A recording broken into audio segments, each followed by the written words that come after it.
Well, this is a great start of the Vigorous Q&A. I have some bad news. I was sick all week, as you might hear from my voice. So I didn't record any videos. So next week, the videos are going to be a little bit sparse because some days, some videos take time to prepare for, right, for my editor. But he was also on holiday, so he didn't edit and I didn't record. But I did script. I did script for the best dose of Primobolan video. So that script of 25 pages is now done. So all I have to do is record that. And I made script for 2 other videos. So at least the scripting is done. But I was not in any way, shape, or form capable to record YouTube videos. But I'll get those out of the door next week. The reason why I'm late is because Paul had his birthday. And of course, as a good friend, I have to wish him a happy birthday at the expense of you guys. But we're still going to go for 2.5 hours. So get your questions in. Hopefully the audio is good from now on. Let me first load in some questions from the members that posted it before I forget those. You know what? We'll do those at the end. We'll do the membership questions at the end when I won't be taking any super chat cues anymore. Okay, let's do some questions from members first. I guess we're going to have to cut out the first 3 minutes of this podcast. You know what? Let's do some other updates besides me being sick. I did a podcast with Dawid Czechowicz. I think hopefully I pronounced that correctly. So I did that yesterday and Friday. It should drop on Monday. His Instagram and YouTube channel is down below. Please subscribe to his YouTube channel, Dawid Czechowicz. We discussed anything from first cycles to, safer practices of performance-enhancing drugs, a little bit about my backstory, why I never competed, and that kind of stuff. So it was a very cool and very fun interview. David is a very good host, so we had a great time. So hopefully it all will drop on Monday. So please subscribe already so you get that right when it lands, and I'll link it on the next Vigorous Q&A when it's already live. What else is new? Oh yeah, there's some guy impersonating me on Facebook. Is also linked down below. So do me a solid and report those accounts for impersonation because those accounts are not mine. I have a Facebook account, but that's purely to manage automated messages on Instagram, which seem to be no longer working. So the 2 Facebook accounts linked down below, please report those. Let's get rid of them because they're selling PEDs, which I'm not affiliated with, and brands that I would never fucking endorse. So let's get those channels or those Facebook pages deleted ASAP. And because last week there were so many kids in the live stream, right, asking oral only cycle questions and height questions, we're going to age restrict the Vigorous Q&A going forward because I'm kind of sick of having all these kids ruin the chat, right? So it would be morally impossible for me to answer those questions, and of course a tremendous liability on my end to start answering height protocols or oral only cycles for kids. So from now on, during the live stream, it's 18 plus, and after live stream, I'll reverse that back, and then everybody can give it a watch. But during the live stream, I want nothing to do with it. Nothing to do with it.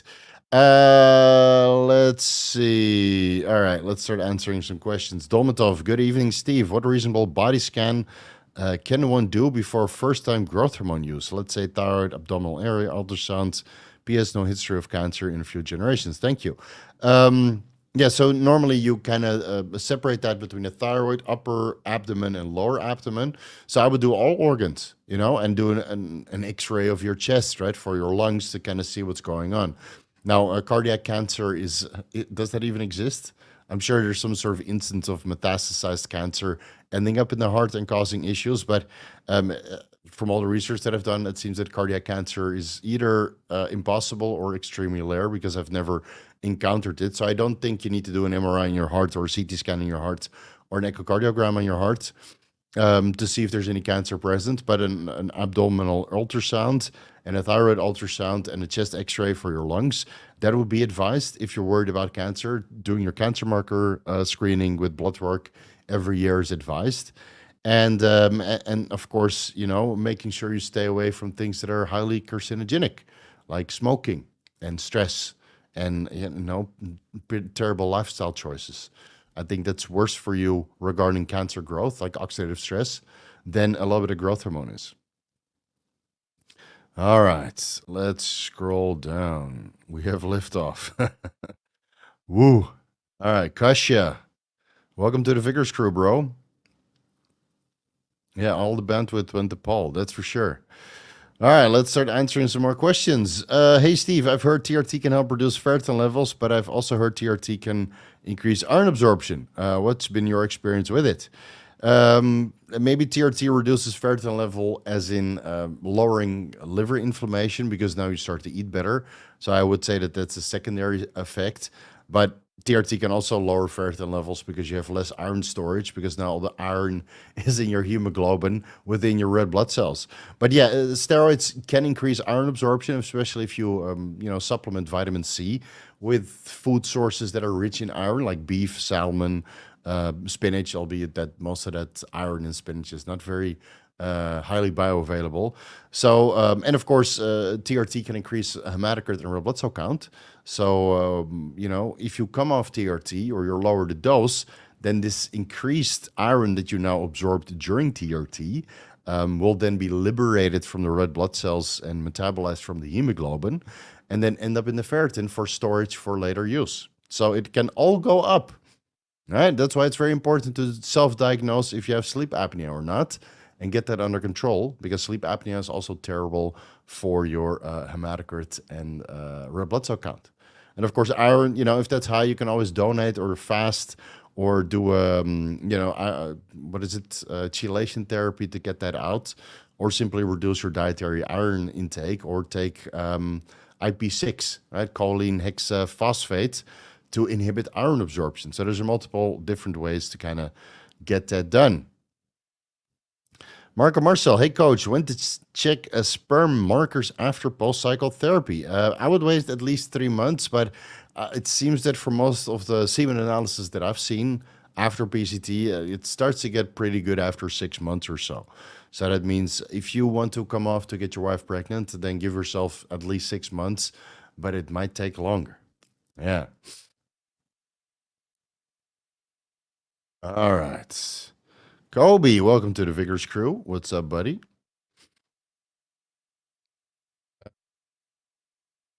Let's see. Good for you, Steve, finding a middle ground and solutions for the live stream. Yeah, we have to.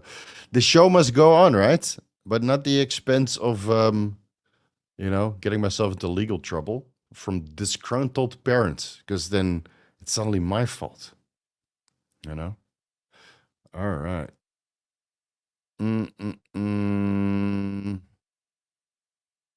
$5. Yeah. Yeah. The super chats don't work that way, Leon. Thank you for all the life-changing information. My pleasure. My pleasure. Hey, Steve, the real dosage of water and salt in peak week. Well, it kind of depends on what you've been doing before, right? I would keep my water high and my salt intake high, and then maybe taper it off the last 2 days after carb loading has already taken place, because you need water and you need salt for your carb load to be successful. So we don't cut water during the depletion week and then cut it even more while we start loading carbs, and especially not salt. And then you wonder why all these guys are constipated and balloon stomachs on stage, because all the rice that they ate or the potatoes that they ate are still within their intestinal tract.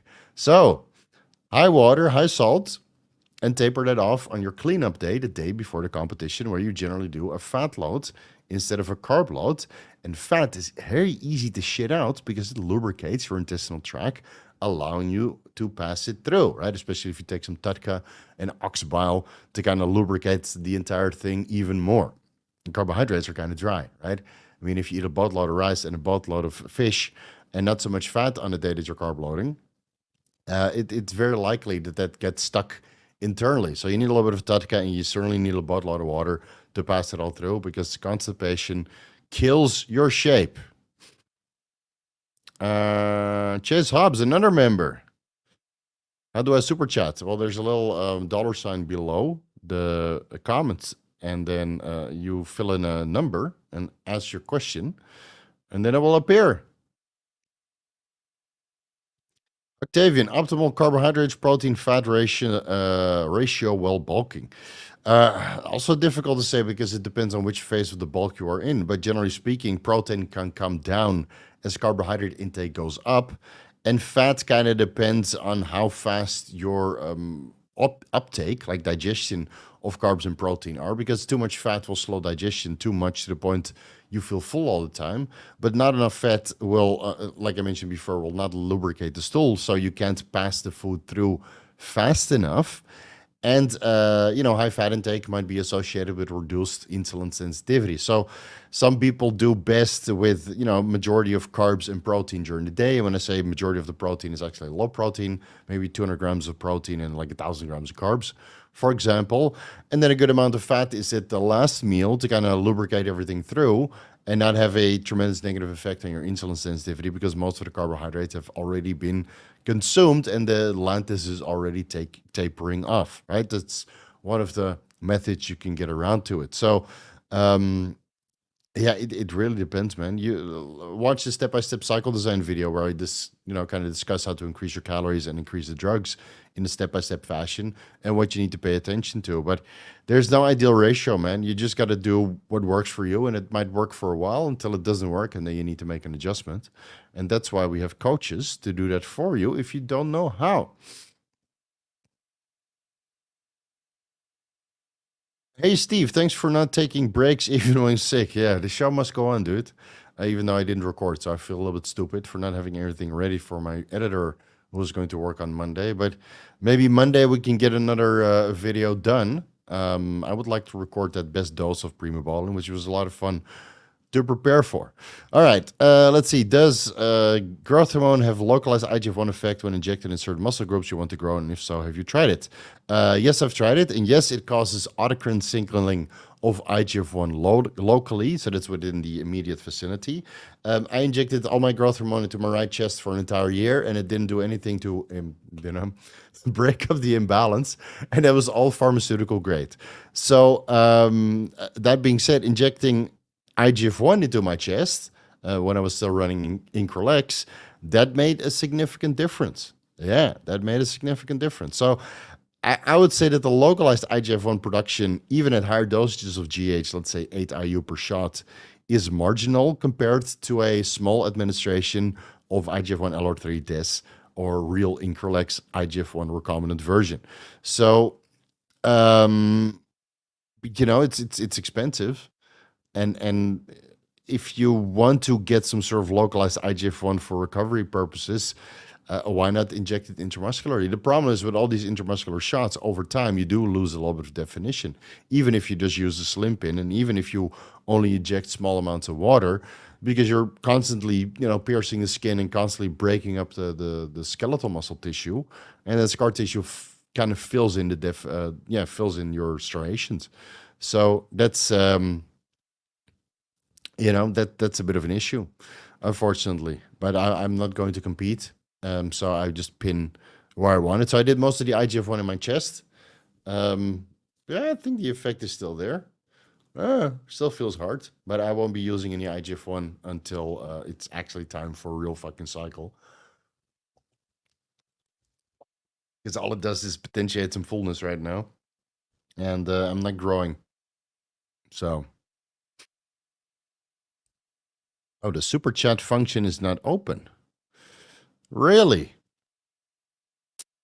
Maybe that has to do with the age restriction. Let's turn the age restriction off then. Well, I gave it a try, guys. Visibility. Done. Maybe it's the age restriction that doesn't allow you to super chat. I know, I've never age restricted my videos. All right. Save. Okay, I removed age restriction. Let's see if you guys can super chat now. I was wondering where the super chats were. But you might have to refresh the page, obviously.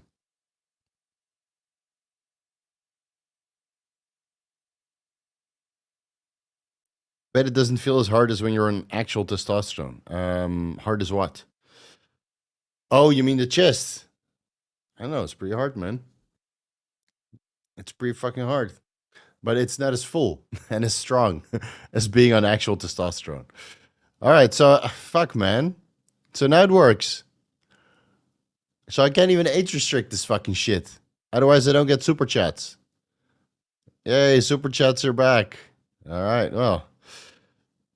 Iron Grid, I don't know where you are, but if you see some 16-year-old or 18-year-old or hide protocols, just auto-ban them. I don't have time for that shit anymore, man. I'm running out of patience. Right? I ran out of fucks, which counts as cardio also. All right. Let's start scrolling a little bit. Danny, Steve, I had a pituitary tumor and my testosterone was a female level 19 nanograms per deciliter, but DHEA was 3 times the reference range. How to lower DHEA sulfate? Okay, so it might be that one of your hormones that metabolizes DHEA into testosterone is insufficient. So I would recommend you to watch the steroidogenesis inhibitor video, because I can't remember which exact enzyme that was. And it has timestamps. So I'll link that down below. Underneath the Dawid Czechowicz or Czechowicz Instagram page. There you go. Right there. Because it might mean that you're not converting DHEA into testosterone. Now, if you have a pituitary tumor, then I would suspect that luteinizing hormone, follicle stimulating hormone, and HCG levels, and maybe even growth hormone levels, right? All the pituitary hormones are sky fucking high. So it might mean that you're, it might mean that something is going wrong, or your LH and FSH is basically zero, and this is why your testosterone levels are low, but your adrenal glands are still producing adequate amounts, or maybe even boatloads of DHEA sulfate. So I would have to look into your entire hormone profile to kind of see what's going on. But yeah, if you have a tumor there, then obviously run that past the doctor first to see what you need to do to get rid of that. Well, you can't get rid of that, but how you can live with that. All right, it works. Well, I guess no age restriction for us. Sorry, guys. If any kids show up, I tried, right? I tried. Does rubber stopper blunt needle in any meaningful way? Yeah, I noticed this myself a couple times, and it really depends on what kind of rubber stopper. So if you get underground labs, for example, that just use the very thick rubber stopper and use the insulin syringe to kind of draw, then it feels less sharp. But if you put the insulin syringe into this very nice, probably polyurethane stopper or another kind of silicone. The silicone stoppers, those are the best. They're just transparent. You can look straight through them. Those really go in like butter, basically, the insulin syringes. Those don't blunt the needle, but those cheap rubber stoppers that the underground labs use, yeah, they blunt it. So you put the insulin needle in, and then it kind of hurts. But if you put it in, the GH, like a genotropin pen, or a Seisen cartridge, or a Omnitrop cartridge, for example, it doesn't blunt it at all. So it kind of depends on what you're piercing it through. And with the 25 gauge or 23 or an 18, well, it doesn't really get blunt because those gauges are way higher. But yeah, I think it's only the case with insulin syringes. Marlon asked the Liver King, I need peptides. I think I should... yeah. Marlon is spamming. Okay, so we're going to have to ban Marlon because Marlon is needy AF. All right. Hide user from channel. Goodbye. Go be a fish somewhere else. Yeah, good comeback. Ask the Liver King. How to get 18 IUs of growth hormone prescribed. In America, you can. Yeah, in America only. All right. Melfredo, after 1 month HCG monotherapy, total testosterone went from 800 to 1100. Free T doubled. SHBG 61 to 53. Okay, that's not bad. That's actually, sometimes it goes up during HCG monotherapy, but it doesn't happen to you. Estradiol 28 to 68. Yeah, that's to be expected. Do I need an AI? Yes. And should I try Proviron to get more free T? Feeling great, no sides, or do a cycle? You can either do an AI or Proviron, because Proviron does lower SHBG and reduce estradiol. So in this case, it might be suitable to give that a try. So you can take one compound but get two results that you're after, or you can take an AI, and by reducing your estrogen, you also get less production of SHBG. So Proviron will inhibit the SHBG from binding up testosterone because it has a higher binding affinity, and it inhibits the conversion of testosterone into estradiol by inhibiting the aromatase enzyme temporarily. But if you take aromasin, you block the aromatase enzyme permanently because it's a suicide inhibitor, and reducing the estradiol sends less of a signal to your liver to produce sex hormone binding globulin. So both will get the job done. But you already started HCG monotherapy, and I think Proviron is going to be the gateway for you to transition into real fucking steroids. So go ahead. You have my blessing. 12.5 milligrams per day. Yeah, I think that's enough. And recheck your SHBG and estradiol levels maybe 2 weeks into that because it goes down quite fast. To see if you need 25 milligrams per Proviron. If you do need 25 milligrams per Proviron because your SHBG and estradiol is still a bit too high, and you want to see what's behind door number 3 because you already did door number 1, HCG monotherapy, and door number 2 now being a low dose Proviron. And if you want to up the Proviron and proceed to door number 3, then feel free to do so, but get some fucking blood work again. All right, blood work first, then make the adjustment. And then maybe 2 months or 3 months down the line, you say, fuck this, you take the HCG out and you go to TRT, and then you can join the club. Join the rest of the bros.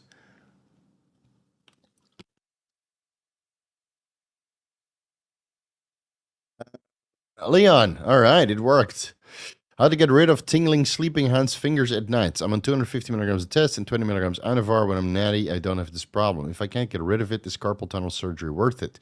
Okay, so this is rare because most guys would only get this from like 6 IUs of growth hormone and upwards. So it's good that you're not at 6 IUs of growth hormone. It's also unfortunate because otherwise I would be able to tell you stop the growth hormone for a while and then slowly ramp it back up. So there's a couple things you can do. Maybe on this month's test you have too much estrogen, thus too much water retention, and thus you experience symptoms of carpal tunnel.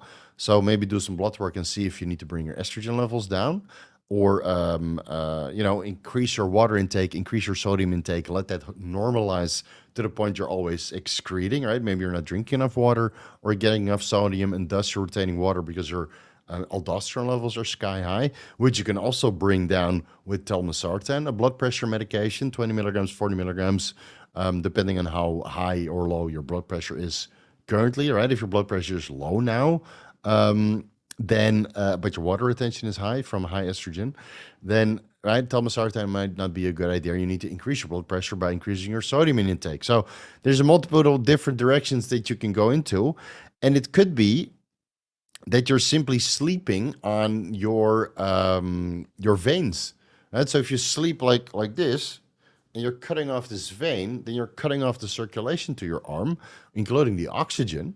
And then after a while, it starts to get numb and tingling and, paresthesia feeling at night. And if you don't have to during the day, then obviously you're cutting off blood circulation. Or, maybe you just go to bed like a bloated mess, but that brings us back to the water retention issue. So multiple directions you can now proceed into. I hope you get it fixed. But yeah, do some blood work, check your blood pressure, and see how you can manipulate your water retention. And maybe, get a bolster, or a body pillow that you can hug, and then you don't lean forward too much into your shoulder to the point everything cuts off. And the other arm can kind of hug the pillow as well. I mean, I've been using a body pillow for 10 years. Sometimes it's my wife, sometimes it's a body pillow, actually. And I don't have any tingling or numb arms, even when I take a boatload of GH. Yeah. Kratos, what's up?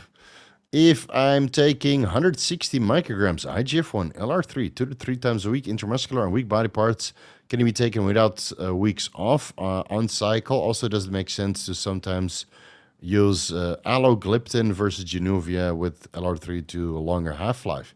Yeah, you can experiment with that with the dipeptidyl peptidase 4 inhibitors to prevent the breakdown. Like the reason why I usually recommend Januvia is because it has a short half-life, so you can get some experience and not have this prevention of breakdown of insulin, because a lot of guys also use insulin, long-acting insulin. So if you use long-acting insulin and a dipeptidyl peptidase 4 inhibitor, and you're preventing the breakdown of a long-acting insulin while you're sleeping, that can be risky. You might not wake up, or you wake up in a puddle of sweat and you're fucking confused, and instead of eating, you go into the shower. Been there. It's like, oh, I'm so sweaty. You go to the shower, you start showering, and after a while, you're like, where the fuck am I? What is going on? And you're like, oh, yeah, hypoglycemia. And then you walk down to the kitchen, naked, dripping with water, eating the cupboard, right? Which you should have done, obviously, in the beginning. So again, this is one of the reasons why I recommend DPPIs with a short half-life until you have some experience. And if you do have some experience and you know exactly how your blood glucose levels are going to change and how they're going to be upon waking, then take a DPPI with a longer half-life that might overlap into midnight, because IGF-1 LR3 is, of course, active for what, 32, 36 hours after the administration. Regarding the sensitivity, I think if you use it 3 times a week, you might be able to extend it, but it really depends on what else you're doing, right? If you're blasting the insulin, you might lose insulin sensitivity alongside the reduction of IGF-1 sensitivity, then you might still need to take a week off. But I'll be the first one to say that I ran Increlex for like 80 days straight, and I didn't take a day off because it kept working. It kept working, but I haven't really talked to people who had access to that much Increlex. They maybe were able to buy a vial or 2, and then I would tell them to, do the full protocol. But this is in the context of steroids, and just preventatively take, the last 7 days or 10 days of the month off to at least ensure that IGF-1 sensitivity is sustained, because they had limited supply, and it was fucking expensive when they bought it. But again, I got lucky. I was able to buy a good amount, and I didn't pay so much for it as most people do because, well, I guess I'm lucky in that sense. So I ran it for 80 days straight at 500 micrograms, and I did not lose sensitivity at all. So still kept working. It sucks that it's out now, though. Let's see. Hey, Steve, what do you think Hany Rambod uses all these different types of potatoes to peak his clients? Also, where do you search to get your nutritional information from? Chronometer is not the best. Yeah, I used to go to self.nutritiondata or nutritiondata.self.com, but I think they pulled their entire nutritional database out. So now you have to go to the USDA database. But since I don't do client diets anymore, and my diets are all like pre-made, I got all the data that I need, for my Excel sheet. Mm. And then, you can Google the ORAC values, the antioxidant values of particular nutrients, and the creatine and the carnitine content. There's websites for that. And then there's soluble and insoluble fiber websites. Maybe you should link those below, because I know what you guys are going to say. I can't find it, Steve. Throw me a bone here. All right, let me see. ORAC values.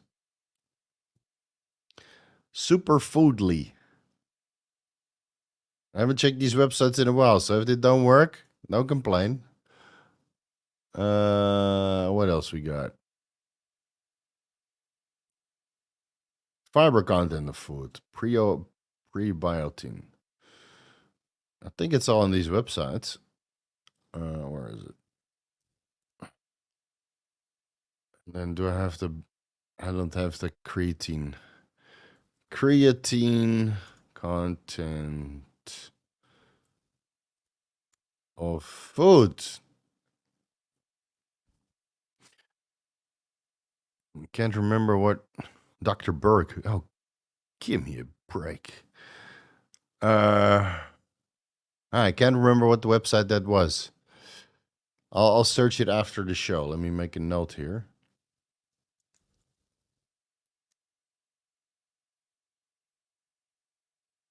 There was one more.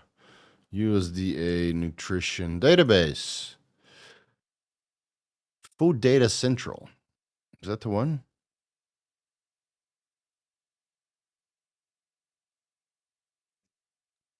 White. Let me see if this is the correct one. It is it? I think this is the one. Looks exactly like the clinical trials website. Yeah, it is. All right, let me Let me link this website down below. So here you can kind of piece it together, bro. All right, refresh the page.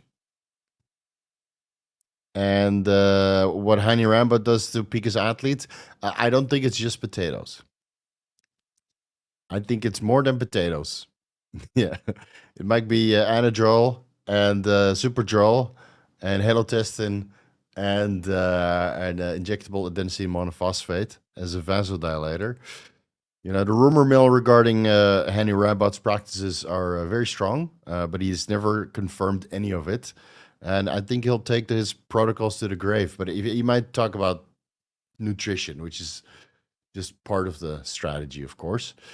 Hey, Steve, what size syringes do you recommend for cerebrolysin injection? And do you need a filter for drawing out the ampule? New to injectables, so trying to get it right. Okay, I would just draw straight from the ampule with a 18 gauge, 1.5 inch, because those 5 milliliter or 10 milliliter ampules are quite big. And then transfer that over to a 5 or 10 milliliter syringe, obviously, depending on the size of the ampule. Then you remove the 18 gauge because that's harpoon size. You can literally stab somebody to death with that gauge. And then you replace that for a 25 gauge, 1.5 inch. Right? Then you inject 5 milliliters or 10 milliliters or 2 milliliters, whatever you prefer, intramuscularly in the glutes, in the lats, or in the quads. Those are the biggest muscle groups. Those will hold the largest injection volume. And since cerebrolysin doesn't really cause any post-injection pain, it's probably the smoothest injection you'll ever do in your life.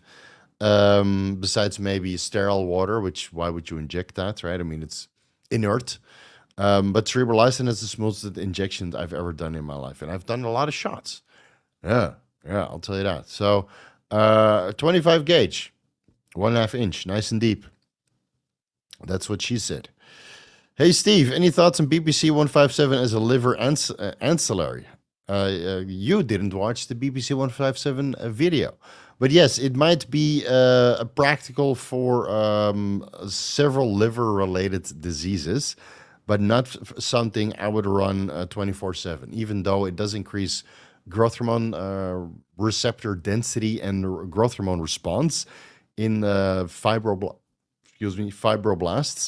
But it was not shown to be a preventative ancillary for liver health, but it might heal your liver if there's an injury there. Again, watch the BPC 157 deep dive because you fuckers ask every week about BPC 157, and I'm sick of it. That's why I made a video about it, bro. You know?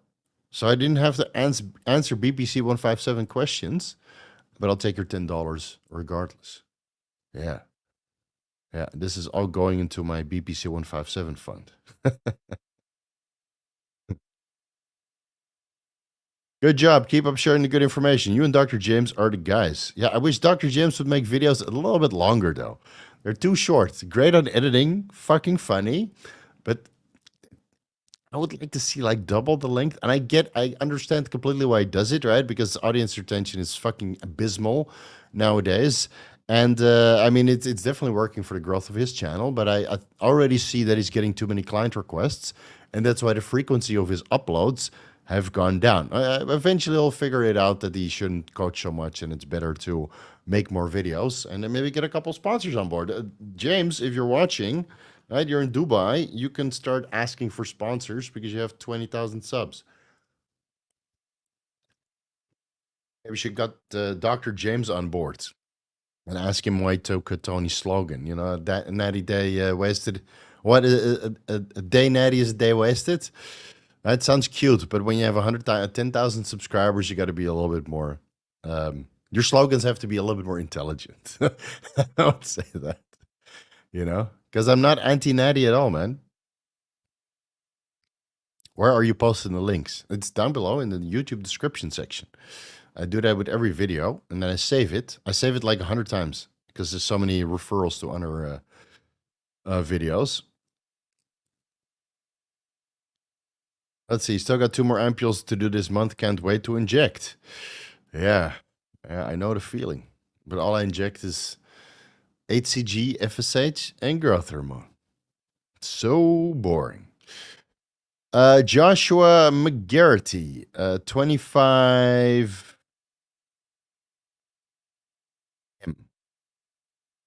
M?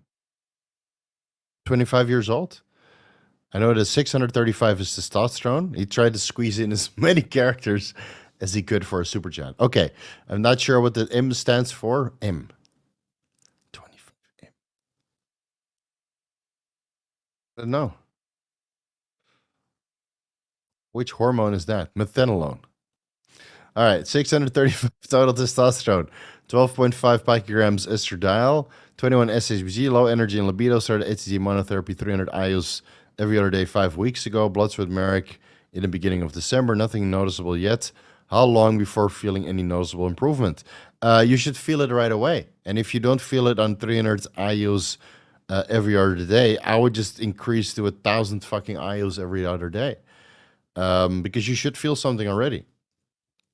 You know, the HCG monotherapy should increase your testosterone levels, your estrogen levels, and your SHBG levels. So, and again, if you're 25 years old, that's your age. I'm assuming that's what the M stands for. And otherwise, if somebody already screaming at the screen, 25 male. Okay.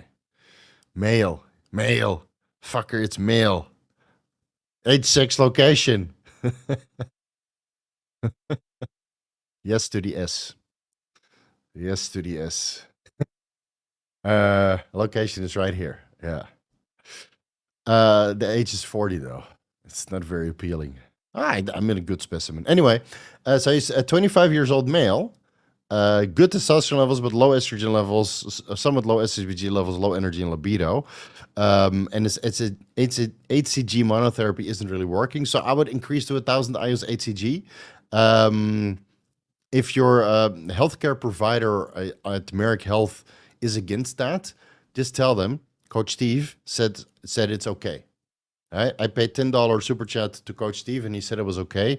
Go ahead, run through your script, and otherwise, you might have to get additional HCG not on the script to make it dose the HCG to 1,000 IUs 3 times a week, so you can feel good again.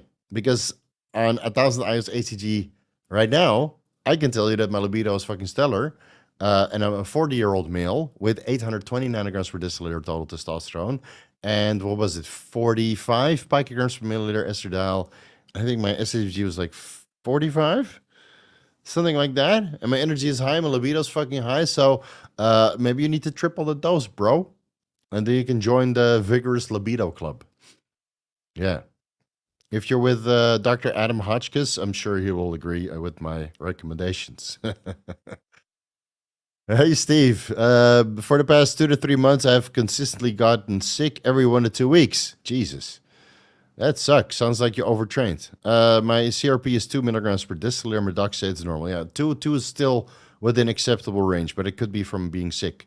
Tried changing nutrients, PID, supplementation, lifestyle. Still sick. Diagnosed for Lyme disease, mold poisoning, something serious, right? Gastrointestinal problems, because if you repeatedly get sick, then that's an autoimmune condition. And of course, an elevated CRP slightly, 2 milligrams per deciliter is not that high. It's just a result of an impaired immune function. So I would ask further with your doctor, said, please test me for Lyme disease. Please check me for mold poisoning. Please check me for other issues with the intestinal tract. Maybe your gut microbiome is completely fucked up. And we do a stool examination, right? And you could change your nutrition all you want, and the PEDs and the supplements and the lifestyle all you want. But if the mold is in your house, or you got bitten by a tick, right? Or your gut microbiome is completely fucked up, then you need real intervention. So this is just surface intervention that you can do. You've already tried that. You're still sick. Be a little bit more aggressive. And if your doctor is like, it's normal, fuck the doctor, find another guy. Right? There's plenty of doctors on the planet. You just have to find one that is willing to help. If none of them are willing to help, fly to Thailand. I'll send you to the right hospitals. And then while you're sick, I'll also send you to the right blowjob bars. So at least you can get your dick sucked and have a great holiday. It'll make you feel better, I promise. Yeah. This is true. Asks, don't have GH or GHRP6. What secretagogue you'd use? Melatonin. Melatonin, biatch. Not saying that to you, but that is probably the best growth hormone secretagogue you can get. And yes, Dr. Steve, no, I'm not a doctor. Steve, your online steroid daddy, Secretagogues. Don't even know how to fucking spell it anymore. Ipamorelin. I have a video about how to maximize growth hormone secretion, but it didn't get enough views. But maybe you fuckers can watch it now after I linked it down below. All right, third from the top. So I would do ipamorelin and testosterone. That seems to be the most favorite combination.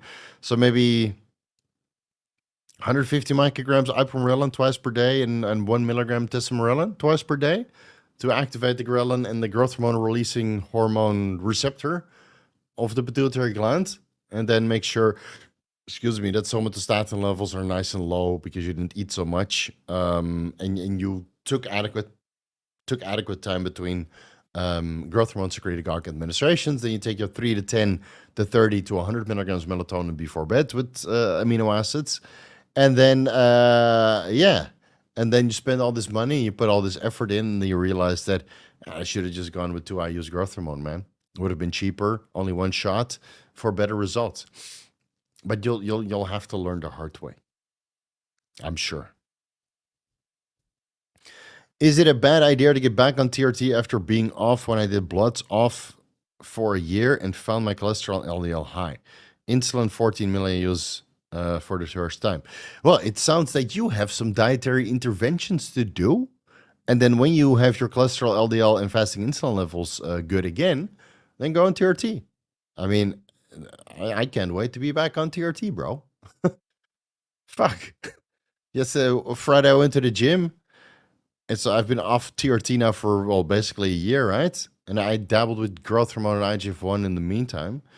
So I wasn't really fully off. And it just felt like shit yesterday. Of course, you're sick also, so that doesn't help. But I'm like, why the fuck am I doing this? This is not even fun anymore. So I feel your pain after being off TRT for a year. But first things first, get yourself healthy. Because if you go in TRT, then your cholesterol levels will get worse. And if you go in TRT and you start to feel better, but your cholesterol levels are worse, then you're probably also not going to do the things you need to do to get your fasting insulin levels under control again. Because you're like, I feel better. We have a celebrity in the house, Dawid. What's up, bro? How have you been? So yesterday we had a podcast that will drop Monday on his YouTube channel. His channel is linked down below. We had a great conversation. Looking forward to it. Yeah, I actually, even though I was there, so I don't have to watch it again, but I'm looking forward for the responses of the podcast dropping on his channel. That make a great logo for a t-shirt. Man, I already forgot what I was saying. Oh, I'm really far behind. Already 7 minutes behind. Shit, I gotta speed up. Thank you, Steve. Made it so far with Chronometer, but now have to do more work on my Excel document. Yeah, Excel is bae, man. You can fit all the data in. Yeah, you can fit all the data in.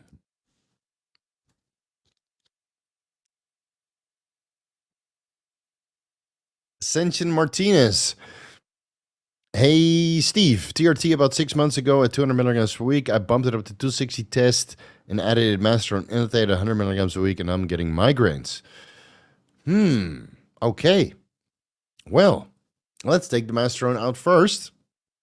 See if that solves it. But the problem is Masteron Inthate will stay in your system for another 2 weeks at this dose, and then it slowly starts to taper off. So it might take a while before the migraines go away. And I'm not entirely sure why you're getting the migraines. Is that the synthetic carrier oil that the Masteron Inthate is suspended in? Obviously not pharmaceutical grade. Is it high-dose benzoyl benzoate and benzoyl alcohol, where a very small amount of the people are allergic to? But it could be, like if you go from 1 cc a week to, let's say, 2.5 cc's per week, then you also increase your benzoyl benzoate and benzoyl alcohol intake. And for some people that can move the needle, right? It's nothing about the hormones. It could just mean that they're intolerant to it, but it's a very small percentage of the people. That's why I didn't really include it in the carrier oil deep dive, because I rarely see people being allergic to BB or BA. Let's see. So, or that your blood pressure went up, from increasing the test. And maybe the master on enanthate isn't master on enanthate, but testosterone propionate. I mean, that happens also. So, maybe go back down to baseline for a while, right? The 200 milligrams of test that you were on that worked, and then see if the migraines go away, and then slowly increase the test first, see if the migraines stay away, and then see what you can do to add masterone in, and of course control your serum lipid levels, because at 260 milligrams of test a week, serum estradiol might go up. So yeah, hope that sends you in the right direction. Hey Steve, I'm on 40 milligrams of Accutane 1 time daily. Oh man, I'm going to Dubai in 2 months and want to protect myself from the sun. Any advice? Sleep during the day and go to and wake up in the evening when the sun is low, and party all night. Yeah. Yeah, there's a lot of cool stuff to do in Dubai. Plus, it's not so fucking hot. So you do basically the exact same thing I do. You wake up late, you do all the stuff that you want to do, at home work-wise, and then you only go out when the sun goes down. And if you go in 2 months, that's basically like scorching hot fucking season in Dubai, just like it is in Thailand. Right? That's what, April, May period. You don't want to be outside.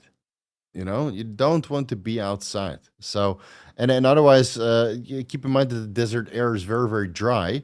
So bring some lotion, some high quality vitamin E, hyaluronic acid lotion to kind of hydrate your skin on that much Accutane when there's no fluid in the air and your skin is already, uh, you know, dry as fuck, basically. So, yeah, yeah, that's what I would do. Let's see, Kratos. Let's see, 5'7", 230 pounds, 2 grams of gear, 8 IUs of growth hormone, 160 micrograms IGF-1, LR3, 2 to 3 times a week. Trying to limit organ growth but maximize muscle growth. What is a good cap for IGF-1 LR3 dose? Your organs are going to grow, man. It's that simple. Like, growth hormone and IGF-1 is not muscle specific. You inject it, and part of that goes systemic. So I noticed when I added in the Increlex and the GH, even at a low dose, that my waist got a little bit wider. But it's not as wide as it used to be when I was megadosing gear and megadosing GH. And there's no way to block the growth hormone receptors of the intestinal tract, or the IGF-1 receptors, or the insulin receptors of the intestinal tract.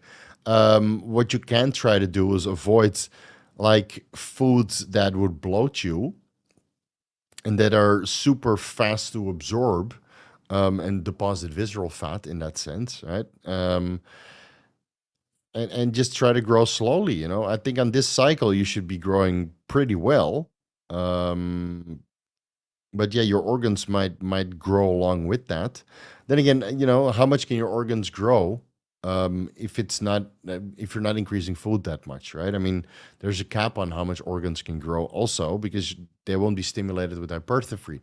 Now, that's not entirely true, because like the intestinal tract, right, where the food passes through, that's smooth muscle also. So if you eat a fuckload of food and it all needs to be passed through, then just like cardiac enlargement from having your heart contract harder against elevated blood pressure, or temporarily elevated blood pressure while you're training insane during strenuous sets, that is a hypertrophy response also. And it's the same with food. If you're just eating and eating and eating and eating and eating, then I think your intestinal tract is just going to grow also. So maybe incorporate some fasts and some breaks, which of course you probably don't want to do, because then you're missing out on fullness and gains. It's a very tough balancing act, man. Even the best of the best, they have, somewhat distended waists. So eat the food that really digests well for you. Make sure you follow elimination diets, everything you can do to optimize digestion, and maybe take breaks here and there and do some fasting, to kind of take the pressure off the organs. That's what I did last week. I could pull a deep fucking vacuum. It was great.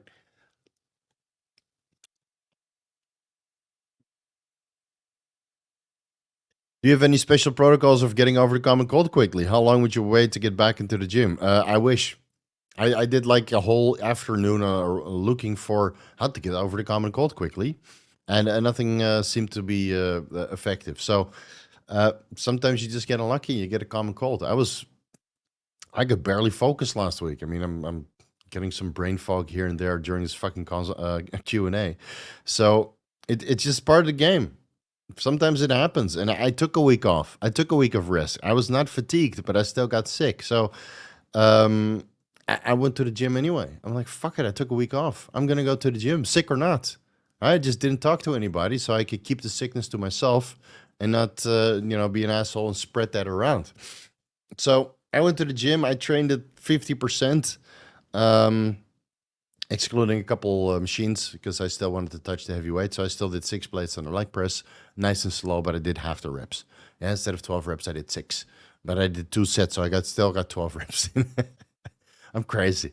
Yeah, so I'm a little bit sore. But I would just still go to the gym if you don't have a deload scheduled.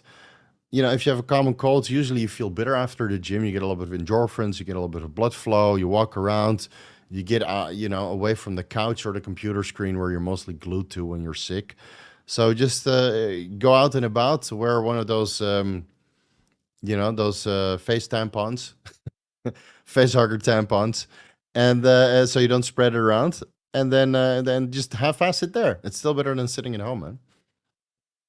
I already sat at home for a week fasting and not eating. I'm not gonna sit at home another week trying to get over a fucking cold. Fuck no. Protocol for high white blood cell count. Anti glucocorticoids, prednisone. I just reviewed the scientific literature for Primobolan. I mean, if you have HIV or some sort of other autoimmune condition, then Primobolan might be able to increase your white blood cell count to somewhat normal levels, but that's coming from like subclinical, like borderline death to somewhat normal levels. So if you have at the bottom of the reference range and you add Primobolan in, it's not going to go any higher, right? You have to be in a terrible state for Primobolan to increase your white blood cell count. I think fasting increased white blood cell count. I think that's about it. Yeah. And glucocorticoids, right? Immunosuppressants, and maybe primo, maybe fasting. And zinc is good for the immune system. AC, HCG versus enclomiphene for cruising or cycle. Assume no HCG is in stock. So if HCG is not in stock, then all you can do is cruise or enclomiphene, right? I mean, why are we talking about HCG if you can't get it? In a perfect world, I would run HCG monotherapy, but I can't fucking afford it. Can't find it. Sucks. Is enclomiphene better versus pregnenolone DHEA for mental well-being? Maybe FSH and LH. Info bad online. Yeah, the way you formulate your questions also very bad. But it's okay. We're going to power through. I would do a cruise because enclomiphene, based on all the research that I've done, I don't think that there's any clear scientific evidence that the clotting risks are not there, that the ocular changes are not there, that some of the side effects associated with Clomid, which contains enclomiphene and zuclomiphene, and the bro lore is saying that zuclomiphene is the terrible stereoisomer, and that's the one that causes all the side effects. But the scientific evidence doesn't prove that all the side effects which are associated with Clomid are coming from zuclomiphene. Some of them, yes, but not all of them. And I can't really find a head-on-head comparison enclomiphene versus Clomid. So I would do a cruise with DHA and pregnenolone. And if you want to increase your FSH and LH levels, use FSH and LH or FSH and HCG. Right? But of course, if you don't have HCG in stock, then yeah, it's going to be tough, man. I don't think enclomiphene is sustainable. I know there's plenty of guys that are prescribing it, the doctors that are raving for it, but I'm not a doctor. I'm a fucking hardcore bodybuilder. And I would not take anything that could increase clotting risk. Unless there's clear scientific evidence that it doesn't, which there isn't as of yet. Trenomax. Another reason to come to Thailand. Doc said since I recover every time, it's no autoimmune issue. My gut microbiome is good. Kefir, probiotics. Yeah, so you need to find another doctor, dude. Yeah, it's fine. You recovered. It's not autoimmune. It's not been fucking diagnosed. Don't listen to these fucking assholes that send you home with issues. I'm dead fucking serious. They did this to my mom for 3 fucking years. She almost died from a heart attack. Oh, you're fine. Yeah, just a chest pain. Go home. No, she had a blocked coronary artery for 3 fucking years. All right, so don't listen to these quack fucking shit doctors. Find another doctor who can do the testing for you until you're 100% diagnosed and see what is going on. If you're sick every 2 weeks, there's something wrong with you. Right? And your gut microbiome should be good because you take kefir and probiotics and oral BPC 157, but you haven't done a stool examination yet. Don't be lazy. Be proactive. Get it fixed because nobody's going to do it for you. Really, I care more now about your physical health than your doctor does. Fuck your doctor. Fuck that guy. Oh, you're fine. No, you're not fine. You're fine until you're better. You're fine until you say you're fine. Come to Thailand. Those doctors really care. And they charge way less than your shitty doctor does right now. Tim Holpert, $20. Now we're talking. With 400 milligrams testosterone cypionate a week and 300 milligrams Boldenone per week, would there be more muscle accretion and less DHT by adding in 200 milligrams DHEA rather than upping my test by 200 milligrams? Which would be worse for my HDL and hemoglobin? Okay, so we have a fictive cycle of 600 tests plus 300 Boldenone versus 400 tests, 300 Boldenone, and 200 DHEA. You would have less DHT, that's for sure, but you'd have more estradiol because now I think 200 DHEA on top of 400 tests, even though that ratio is good, 2 to 1, the 300 Boldenone that you're taking might not be sufficient to inhibit the conversion of testosterone into estradiol, which Nandrolone is now accelerating because Nandrolone is a metabolic intermediate in that process. And of course, 600 tests, 300 Boldenone would also not be enough. So I think in both instances, you would need a little bit of an aromatase inhibitor, or you lower the test to 300, you increase the Boldenone to 400, and you add the DHEA in. Because then you have 500 aromatizable compounds, 500 milligrams test and Nandrolone together. And I got to scratch my calf. 1 second. And then you have 400 Boldenone to inhibit the conversion, which I think will be sufficient. So maybe you look in that way. Now, the problem is that Boldenone might raise your hematocrit. Yeah, not your hemoglobin. I wouldn't worry about that too much. And regarding the HDL, I think the androgenic or the anabolic load of, let's say, 900 milligrams per week will all lower your LDL, I think, to a similar extent, albeit that you'll get more estrogen in 400 tests plus 200 DHEA and 300 Boldenone, obviously, which might have a favorable effect in your HDL. But I don't think it's going to matter that much if you lower the tests, increase the Boldenone, and add the DHEA on top. I think HDL is going to be very, very, very comparable. And if you need an aromatase inhibitor still, then your HDL is going to be a little bit lower, which you can compensate for with fish oil, citrus bergamot, berberine, daily fasted cardio, cardarine, if you watch that video, even though cardarine, I don't think is going to improve your HDL that much on a 900 milligram anabolic androgenic steroid cycle. So take that with a grain of salt. And that's all you can basically do. So I'm not against it, but do your blood work in between and maybe adjust the dosages a little bit and then see what's going on. And again, if you're worried about hair loss, then that's why you're asking about DHT. 400 tests and 300 Boldenone, even 300 tests and 300 Boldenone, or 300 tests and 400 Boldenone. Hair loss is pretty much a given. Yeah. I heard a guy mention a study that after cessation of steroids, 90% recovered the baseline at 90 days and 100% at 1 year. Are you familiar with this? Yes, it's a Harlem study performed by a couple Dutch scientists, which I think was horribly performed because it was an observational study and they did, analysis of the steroids that the subjects were taking. And many of the steroids and potentially the PCT drugs were not what they said they were. So they were underdosed or faked or contaminants or whatever. So even though they specifically listed all these guys were on this drug and that drug, and they were going to do this PCT and that PCT, they knew that the steroids were not real, or a large portion of them. They you can then assume that the PCT drugs are probably also not real or not functioning as they should be, and they still let these guys undergo PCT like a bunch of fucking assholes. This was a great opportunity to test what kind of PCT protocol would work, right? Group A, we put them on Nolvadex, Clomid, and HCG, right? Group 2, we put them on Clomid and an aromatase inhibitor. Group 3, we put them on clomiphene monotherapy. That is what real fucking caring scientists would do. But no, it's an observational study. Let them throw them to their own devices. We don't care about their bodybuilders. We want them to suffer for an entire fucking year. And this is why I give the PCT information out for free on many of the videos. Right? I don't have a dedicated ebook for it. So that study showed that everybody recovered after a year because the variables were shit. The variables were absolutely terrible. I've seen guys recover within 90 days on a pulse cycle therapy, let's say 90% of the time.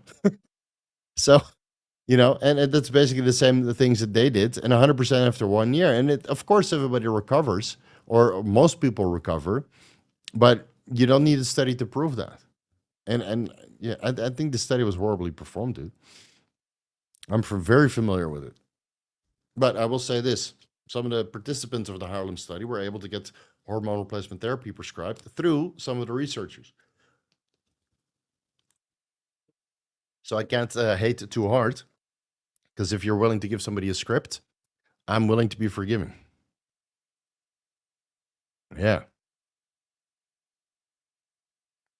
I hear another 15 fucking year old. All right, Jorge, you're fucking out of here. I don't want anything to do with you stupid kids. Jesus Christ.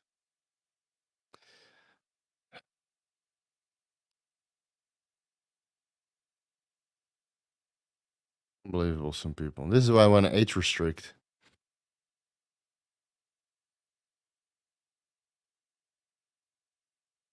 Iron Grid, where the fuck are you, dude?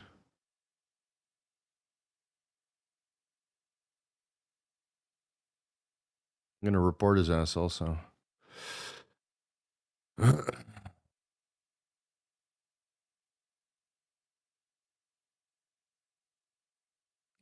damn. All right. Moving on. Oh, there's another guy that's 15. Oh, where are all these messages?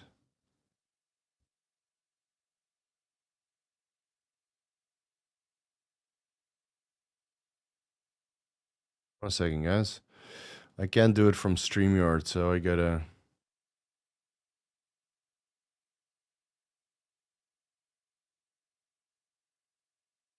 go to the live chat here. Yeah, I got mods, dude, but I don't know where the fuck Iron Grid is today.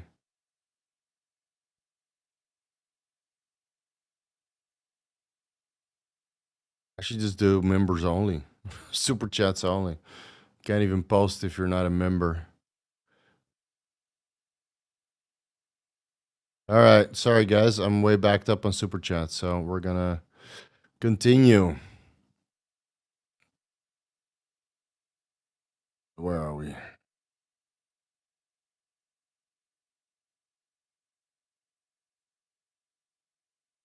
All right, Fawaz. Hey, Coach Steve, for somebody interested in add-on to TRT for collagen at a low dose indefinitely, would you prefer 2.5 to 10 milligrams of Anavar or Boldenone? I would prefer Anavar because the Boldenone studies regarding collagen synthesis are not that stellar, and Anavar is used clinically exactly for this purpose. So it's very simple: 2.5 milligrams to 5 milligrams to 10 milligrams Anavar, depending on how you respond. And I just made an Anavar deep dive, which I'm sure you didn't watch, so I'll link it down below, with all the unique characteristics and outcomes of the human studies, showing that Anavar is like one of the safest oral steroids you can take. So give that one a watch. Oh, 400 time bot. Hell yeah, that's a free sandwich. Thank you, Liam. Hey, Steve, 3 years ago, I had 500 testosterone and 25 estradiol. Today, I tested and have 975 testosterone and nearly same estradiol. So double the test, estrogen the same. Can be imbalance issues. We'll also get SHBG and free testosterone to see how much extra T my body is using. I guess you've been watching the channel for 3 years, and thus you were rewarded with double the test and the same amount of estrogen. Even though I would say that your estrogen should be a little bit higher if you're top of the reference range on your total testosterone. I would also assume that your estrogen is around 40 picograms per milliliter. So, Liam, what are you doing? What are you taking? What are you not telling us about? So, all these things contribute.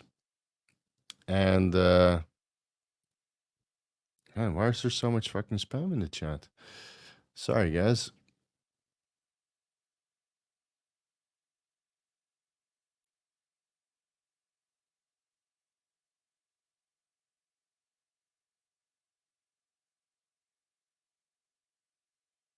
Emperor Shreve, you want to be a mod? There you go.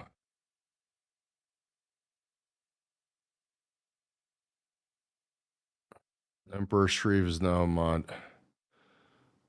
Delete these fools.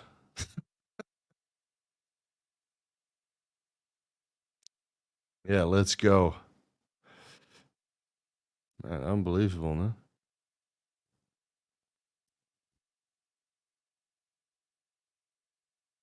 Unbelievable. Oh, it's like a flood of spam. Holy crap. What the hell is going on? Must be some bot going on. All right, Emperor Shreve, I'm counting on you. Use the force.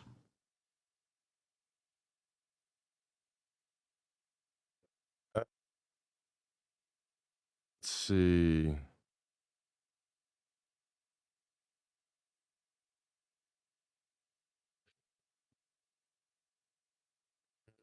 Where are we? Sorry about that, guys. People are fucking retarded. Okay, so I think we pretty much answered this question. I mean, it could be a moment in time. I lost it there.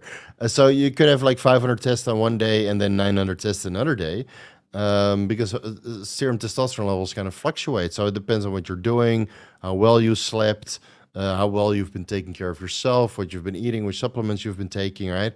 And if you recently started a test booster or HCG monotherapy that you're not telling us about, then yes, of course, you can kind of double your testosterone levels. So yeah, I hear another one. Steve, is your hair tattooed? I know. Does this look like a fucking tattoo to you? I would shave it off, but it grows back really, really fast. Common cold remedy: juice an entire lemon. Yeah, these things don't work, dude.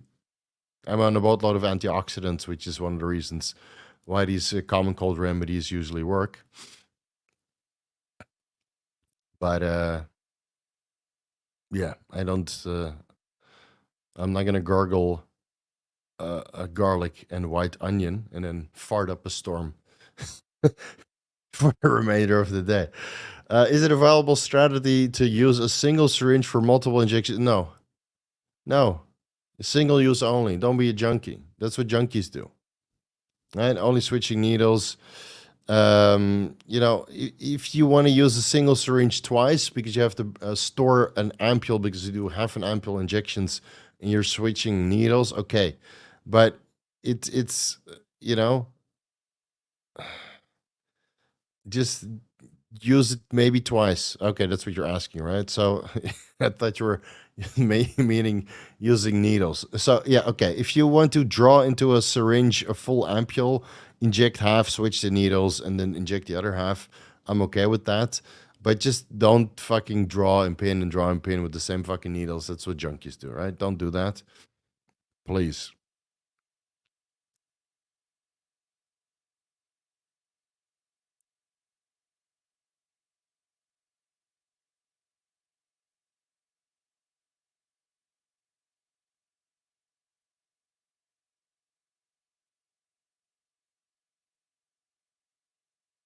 All right.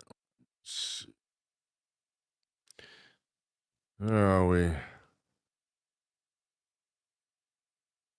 Okay, here we go. If fat loss and athletic recovery are primary goals of using growth hormone, and how many IUs are there diminished results? And what should my dosing schedule look like? Diminishing returns. I don't know. It depends on what else you're doing, right? If you're taking 18 IUs of growth hormone, but you're not taking any steroids with it, then it's probably not a good idea unless you have an autoimmune condition because you have HIV, right? There's synergy between these compounds. I figured out a long time ago that 250 milligrams of steroids per week has good synergy with about 1 to 2 IUs of growth hormone per day. So if you take a gram of steroids per week, regardless of what it is, 4 IUs, 5 IUs of growth hormone seems to offer the best synergy. Now, as the dose of the steroids escalates and you add in insulin, then you might be able to break through that ratio and take more growth hormone. But, fat loss and athletic recovery, I would say that 2 IUs is already enough. And it seems that based on scientific literature, the maximum dose of fat loss you would get from a single administration of growth hormone is like 1.2 to 1.5 IUs, right? So if you do 2 shots of 1.2 or 1.5 IUs growth hormone per day, 3 IUs in total, I think you get all the fat loss and athletic recovery benefits out of it already. Yeah. TB500 detection time, that's unknown. As far as I know, that there's no detection time. But if I get to the best dose of TB500 video, then I'm sure I'll find it. I found the detection time for Primobolan as well in the literature, which is way shorter than what most bodybuilders would follow. A detection time of 5 months. The detection time of Primobolan metabolites is only 40 days, but that's after a single administration. Yeah. Grid, yeah. Why are there so many dickheads in the stream? I don't know, because you didn't show up.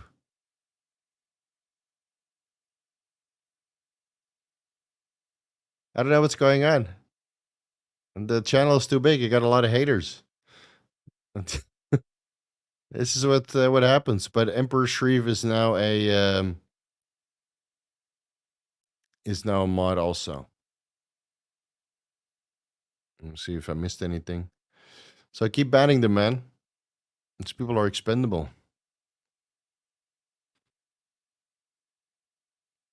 HGH for president. There we go.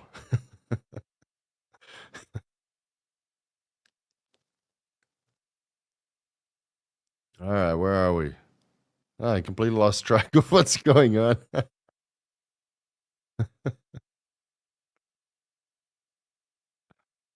If running only 200 milligrams of testosterone per week and nothing else, is it worth to use more than 2 to 4 IUs of GH?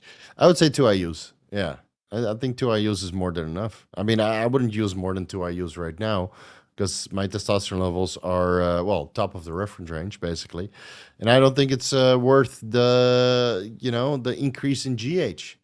Even the 500 micrograms of IGF-1 was a waste. I just got fullness out of it. I didn't grow any better because there's no steroids in the picture to make me grow. So that's why I stopped using it after that last vial. Say king of both. What is it? Carnitine king and the homebrew king? Yeah, there you go. Oh, now you're King Daddy, right? And the GH king, yeah. Yeah, Mr. 18 IUs per day. Well, Chase is King Daddy now. All right, let's see if I missed anything. Joe Reynolds, got a lot of haters, but also a lot of lovers. Yeah, but I only got one lover that actually delivers. A lot of lovers that are in line, but they will never get close. Yeah. Let's see. Oh, they finished already? Big Paul's podcast? Shit, man, I still got an hour and 50 minutes to go. I'm not as cognitive today. Ask me something fun.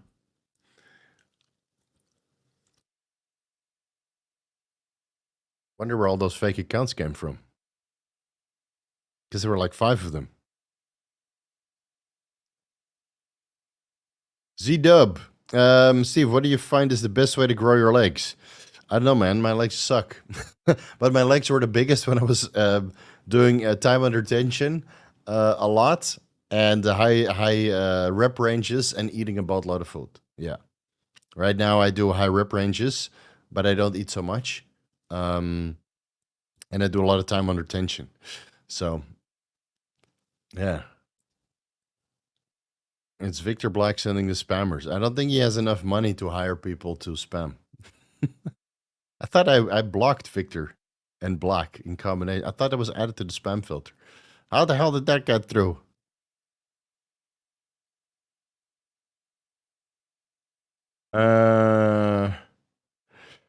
Chase, I need to get in your sleep schedule, Steve, with this baby. She wakes me up all night. Yeah, so I mean, I think what every self-respecting businessman will do, right? Your wife is still working, right? Or we're probably going back to work at one point. Why don't you just go to bed at 4 or 5 a.m., you know, and you do daddy duty all night, and then your wife can sleep, and then she'll be on wifey duty, obviously, mommy duty, while you sleep. I think that's the best way to do it, you know? And then you have like 6 hours during the day or 8 hours during the day that you can spend time together, that you're not both exhausted as fuck. And you know, you might lose your tan, obviously, because you're not awake during the day to get your sunlight exposure in. But yeah, I think that's, I mean, that's usually what we're doing, right? I mean, we don't have kids yet, but we have cats who also make my wife wake up at 4 o'clock in the morning because they're hungry.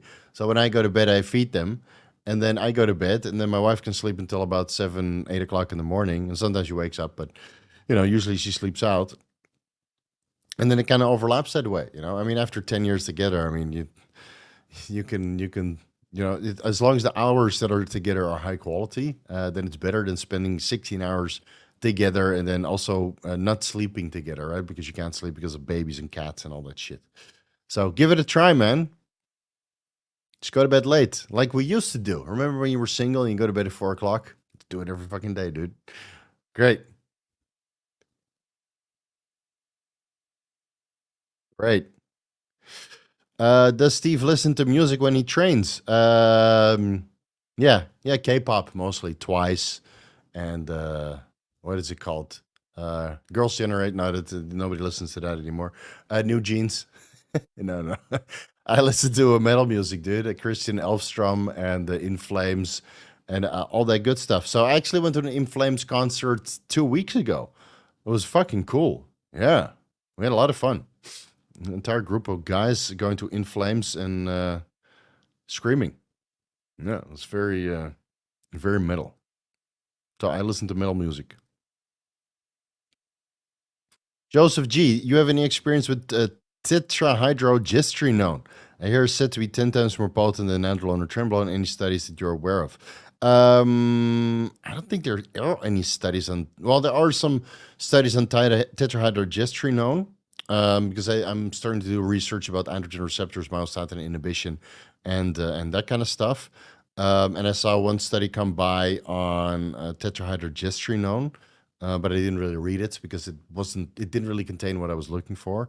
But I don't have any experience with it because, as far as I know, it's not really available. You might be able to buy it on some of the chemical websites, but then it's like $600 for a milligram. So one cycle is going to set you back a lot.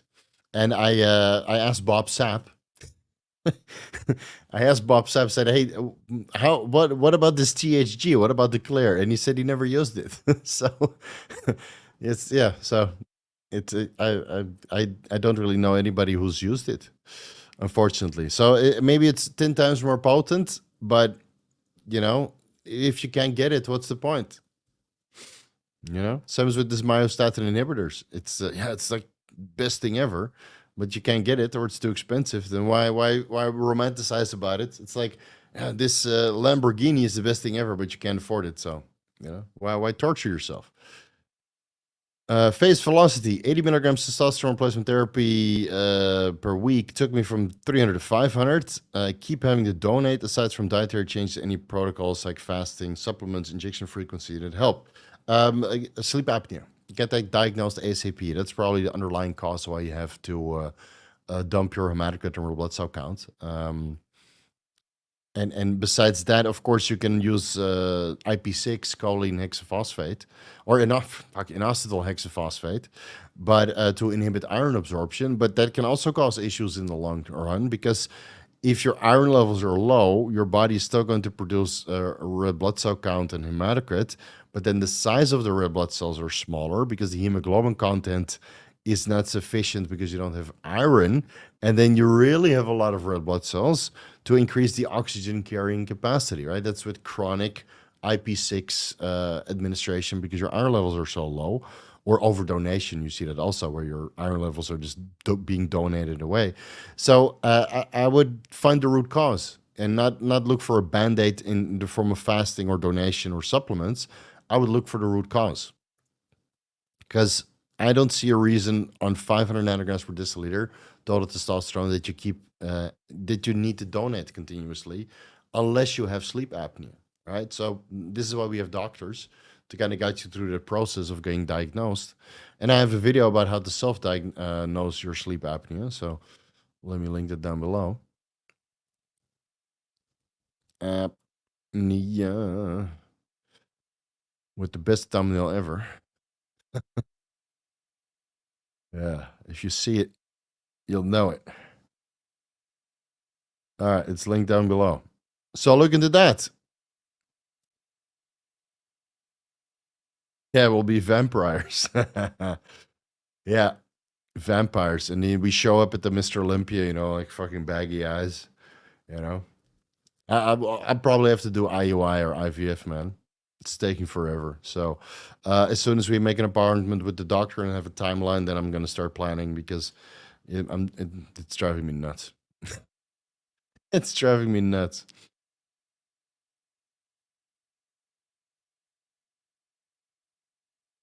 Oh, there's another one.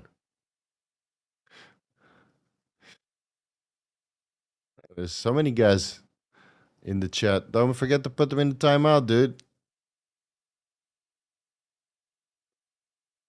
Jesus Christ. Somebody's having a bad day.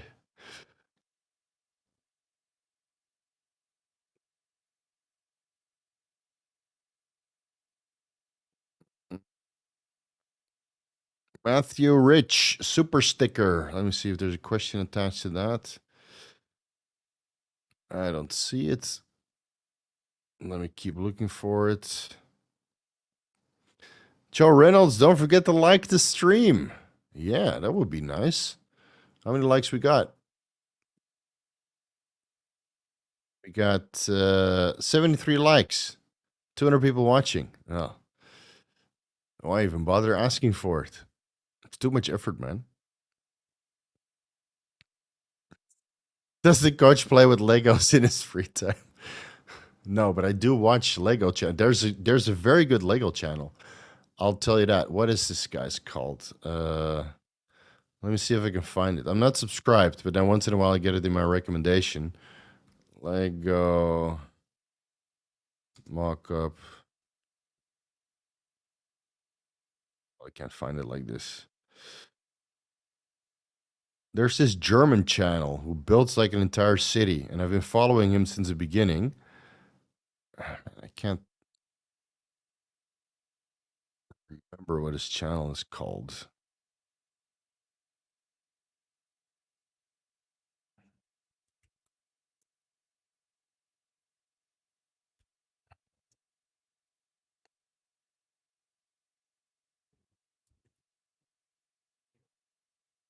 Brick. It said Brickscraft. Yeah, Brickcraft.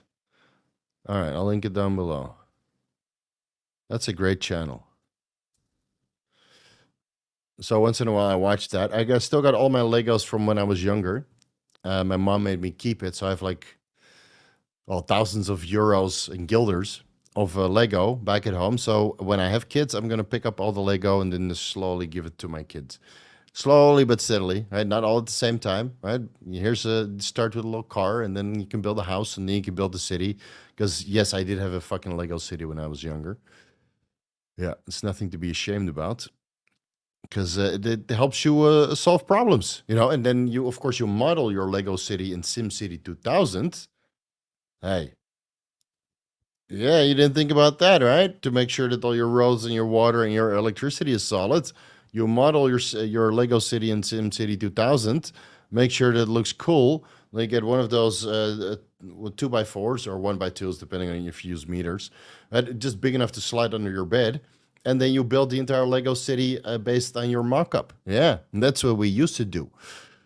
That's what all the cool kids with no girlfriends used to do. Yeah. Is cupping therapy useful for recovery? I don't know. I never really done it, unless we're talking about a different kind of cupping. Then I might have done that. Uh, but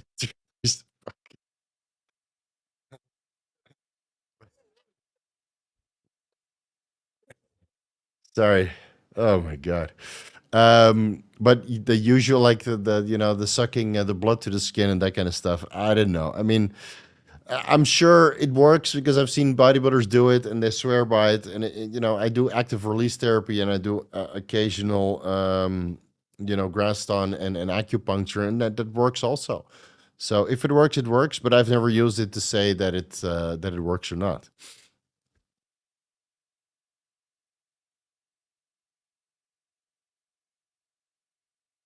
It's my birthday. Please don't hate on the next blast. All right, happy birthday, Andrin, Oxandrin.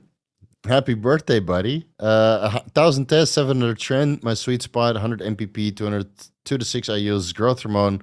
What would I get out of adding 200 masterone? Fuck you, add 700 masterone in. what are you talking about? Masterone should be 1-to-1 ratio with your Trenbolone dose. All right, so yeah, you won't get much out of 200 masterone. Right? If you're already blasting, just blast properly and add 700 masterone in. Right? 1,000 tests, 100 MPP, 700 trend, 700 masterone. I don't think you need an AI, and maybe increase the growth hormone to 8 IUs. Right? And then come back your next birthday and tell us how big you got. Now, if you're going to blast, then blast fucking good.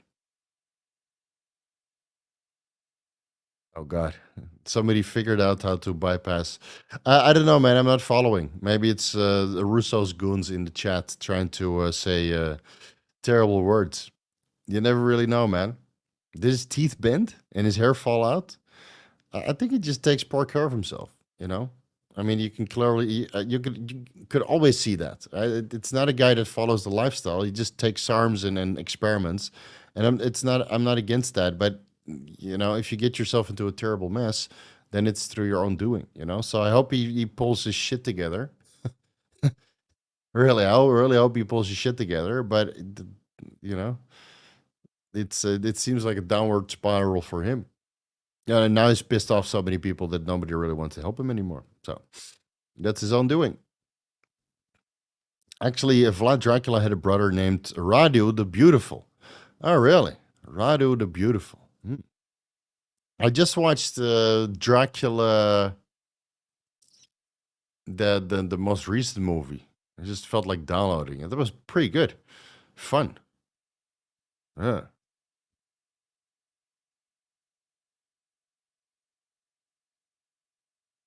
Let's see, 10 milligrams test propionate TRT. Is that per day?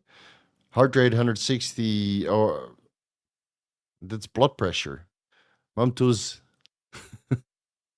What could be the cause?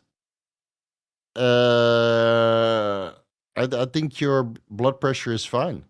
So I don't know what you're asking. If you have a resting heart rate between 60 beats per minute to 130, then that's pretty too high. It could be the synthetic solvents that you're taking, or your inability to do cardio every day. Right? I mean, cardio per day reduces your resting heart rate. I mean, my resting heart rate, if I'm not talking, is like 50, 45. So, but I do daily fasted cardio and I treat my body like an athlete. It does. Yeah.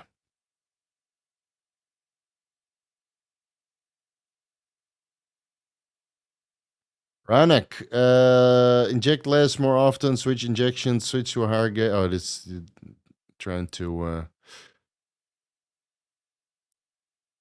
give advice amongst each other. Man, I'm getting slow today, dude.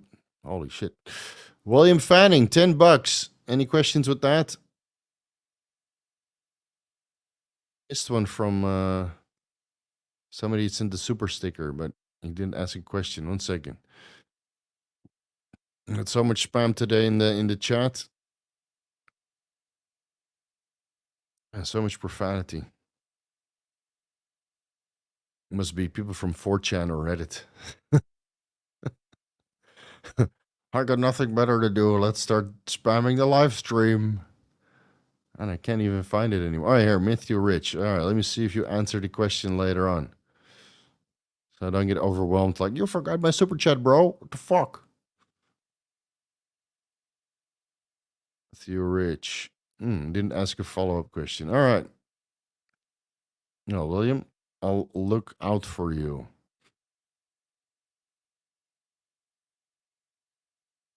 Dutch Capone with a suit and all. Yo, Steve, alles goed. Alles gaat lekker. Just started arm wrestling and find it hard on the ligaments. Thinking of adding TB500, BBC 157, half a milligram per day each, and Anavar 20 milligrams per day indefinitely. Yeah, that will do it. I would also add in a low dose of Nandrolone to kind of lubricate the joints. I keep in mind that TB500 and BBC 157 don't really strengthen the joints, but they reduce inflammation, allowing you to recover faster from the arm wrestling and the strain that you put on your tendons and ligaments. It's the Anavar that strengthens it, and the Nandrolone that increases the synovial fluid and the overall, protective layer around your joints and ligaments, making you less injury prone. And then, of course, collagen, hyaluronic acid, vitamin C, a good amount of calories, and a good amount of training and growth hormone will all help to keep everything nicely mobile. And then maybe besides arm wrestling, pick up something like rock climbing, because that seems to be one of the best ways to kind of strengthen your forearms and your overall, connective area of your shoulders and delts and grip strength and all that stuff. I think that's a very underutilized tool in the arm wrestling community, just to do occasional rock climbing. Because, I mean, if you want to, move your opponent, first you have to learn how to move your own body just using your own hands. SimCity 2000 was awesome. Yeah, man, I played that to death. Yeah, with all disasters turned off, though. Too much effort.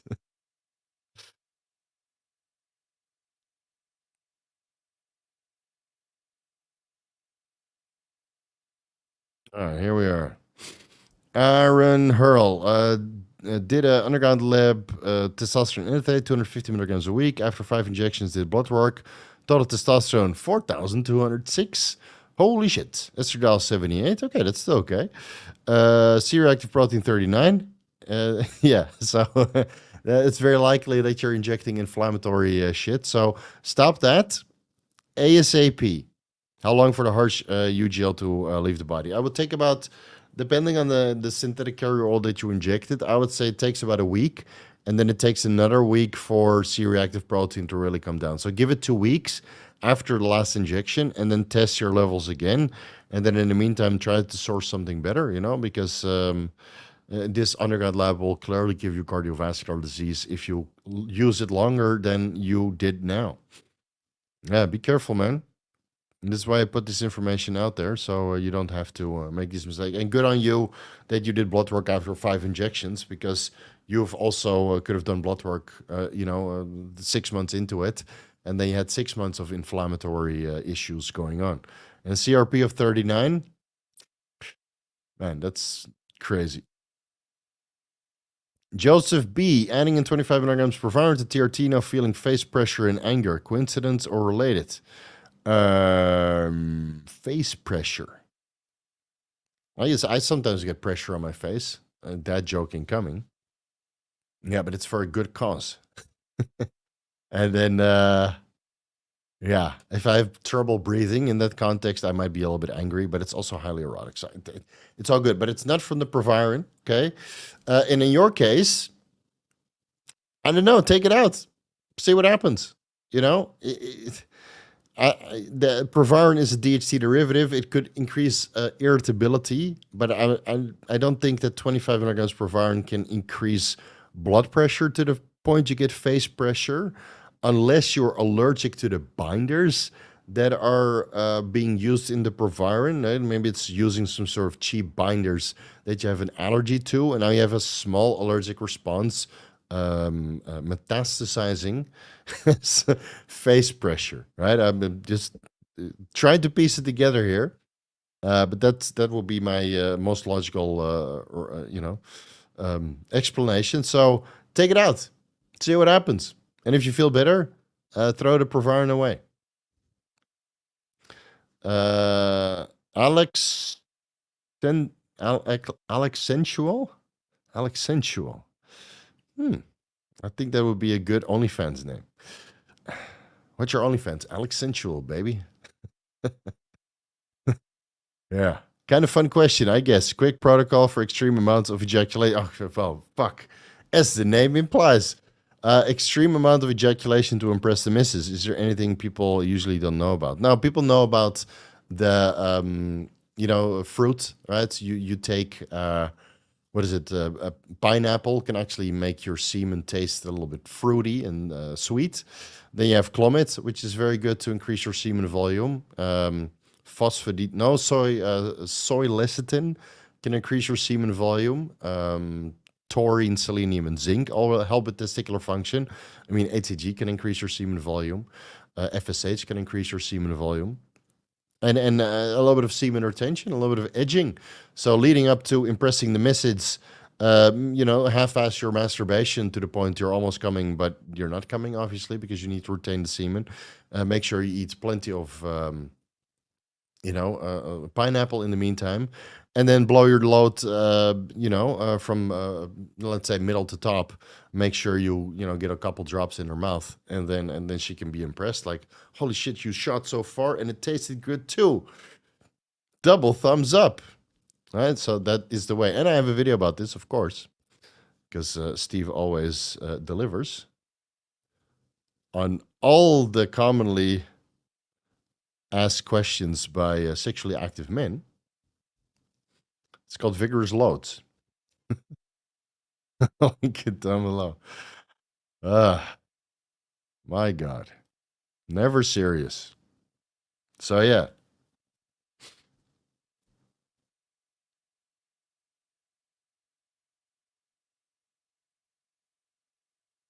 When you get your 50 million in the bank, what vigorous activities will you keep doing? Bodybuilding, obviously, and then being a daddy. That's very vigorous also.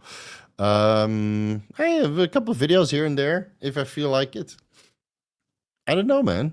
50 million, you can retire, So it's maybe I'll keep watching videos or keep making videos. Maybe I'll, buy a big fat house somewhere and travel around a little bit. I don't know, man.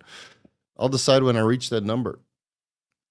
And for now, whatever investments I have are there until I reach that number. Maybe I throw my hands in the air and delete all my existence on social media and say, fuck it. Fuck it, I'm out. And then it's just like a 1 year where after 1 year, everybody forgets about you. And then I can go to the gym without it having it to turn into a Q&A again. I don't know, man. I don't know. I don't think about it too much, right? It's a goal. And when I reach that goal, I'll decide what to do with it. But I will be working significantly less. Yeah, that's for sure. Because you don't need to. Because with 50 million, that money works for you. You just put it in good investments and not look at it for a couple of years. And then when you look at it, it's like, oh, fuck, it's like 50% higher. And then, even if you only put 5 million in, if it's 50% higher, you got 2.5 million over like 2 years. That's $1 million a year. What more do you need than $1 million a year? Like, unless you have stupid hobbies or you get addicted to drugs and you blow all your money on cocaine and hookers and champagne parties, right? It's always a wild fantasy. But when you're married and you're a dad and you're a bodybuilder, you just don't do that. And I don't care about material possessions after traveling for a year. I mean, this shirt is like fuck 3 years old. I wear the same fucking shirt on the Vigorous Q, and I really don't give a shit. Yeah. So I'm not a big spender. I'm a good earner, but I'm not a good spender. That's for sure. All right, William, sorry to make you wait. I saw an analysis that Zen nicotine pouches have methyl salate you would have to consume about 60 pouches in order to get an equivalent dose of 300 milligrams of aspirin. Effects on blood and health. I have no fucking idea. Sorry. I have no idea. So you might want to retract that super chat because I I, I can't help you here. I mean, salicylate, 60 pouches. I mean, you would never get that. And even if you take 20 pouches to get like a baby aspirin dose, you would also not do 20 patches. Plus, I think aspirin is shit for blood pressure and blood health because you can get the same blood thinning effects from fish oil and vitamin E without the stomach ulcers. So, yeah, just make sure you weigh out the beneficial effects to the negative effects, right? Have you ever tried to use a PEMF machine? I'm gonna have to Google that machine. What is that?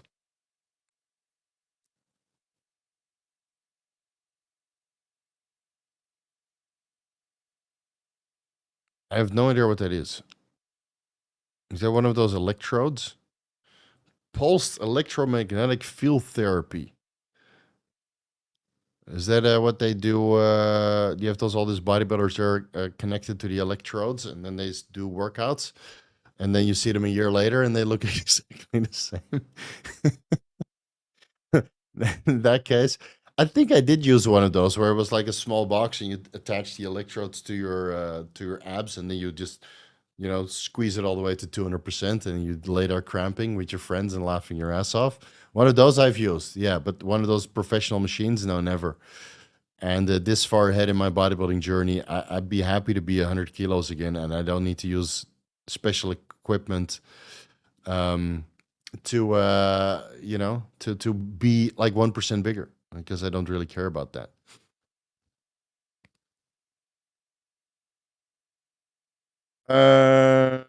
Oh, Jesus Christ. Do you ever feel like Russo's potential might be something that is underestimated? I don't know. I never really followed what the guy was doing until he started having a problem with me for I don't know, for whatever reason in his mind. So I don't know, man. Alec Matrevsky tried to coach him, and it didn't really go somewhere. So I think everybody has potential, but there's also a lot of unrealized potential. And the guy needs to literally get his head out of his ass to kind of sort his life out. And I hope he does it, but it will not be with my help. He can figure it out all by himself. Let's see. Messed up. Post it again, Matthew. And then otherwise I have to scroll. Let me scroll real quick.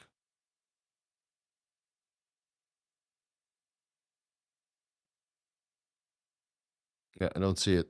Post it again, Matthew. Don't have to super chat again. I'll look out for your name. Podcast with Dr. James. Yeah, why the fuck not? Why the fuck not? Post F in the chat if you want to see it. F in the chat if you want to see a podcast with Dr. James. I have his Instagram so I can shoot him a message. I'm sure he will be delighted. And then I'm going to ask him where he got his fucking disclaimer from. Yeah. Looks exactly like mine. But I got my disclaimer from Derek, who got the disclaimer from his business partner, who got the disclaimer from his lawyer. So it's airtight. But I asked Derek for permission. Yeah, I did. All right. Let me scroll a little bit. Logan, member for 2 months. Holy shit. How do I get a full body imaging done and cancer marker tested at the US at 21 years old? My mom just beat cancer. Dad currently has cancer. I'm sorry to hear that, dude, but I'm happy your mom just beat it. Okay, so cancer is in your family. You're 21 years old. Look into the Pernuvo. Pernuvo.com. I think that's a full body MRI. I think that's a great way to start. a scan. Problem is, it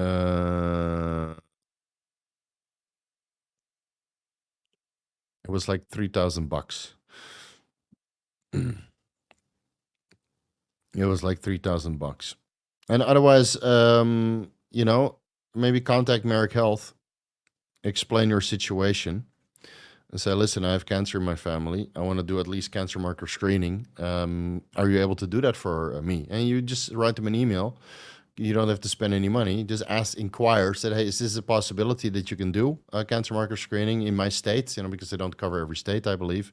And otherwise, contact your local hospital and just ask them, say, listen, cancer is in my family. I want to do my cancer marker screening and I want to do a full body MRI. Are you able to do that for me? And if they say yes, but it's going to cost you X amount of money and you feel that's expensive, call around. Call around. Just keep calling around until you have a good picture of how much it's going to cost you.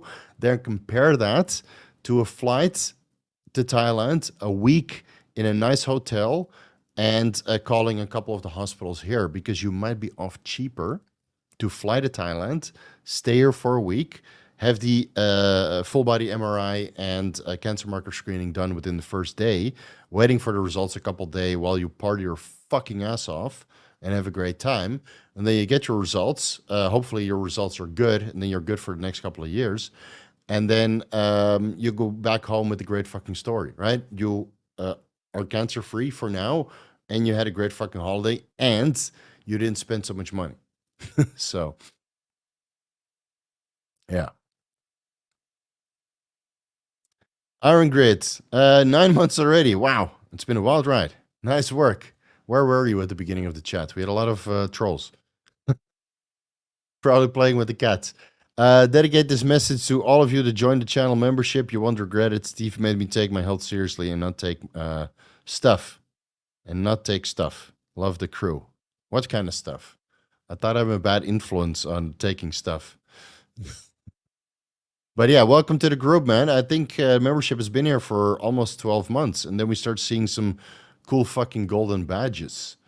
I think it's a golden badge that you will see when you're here for a year.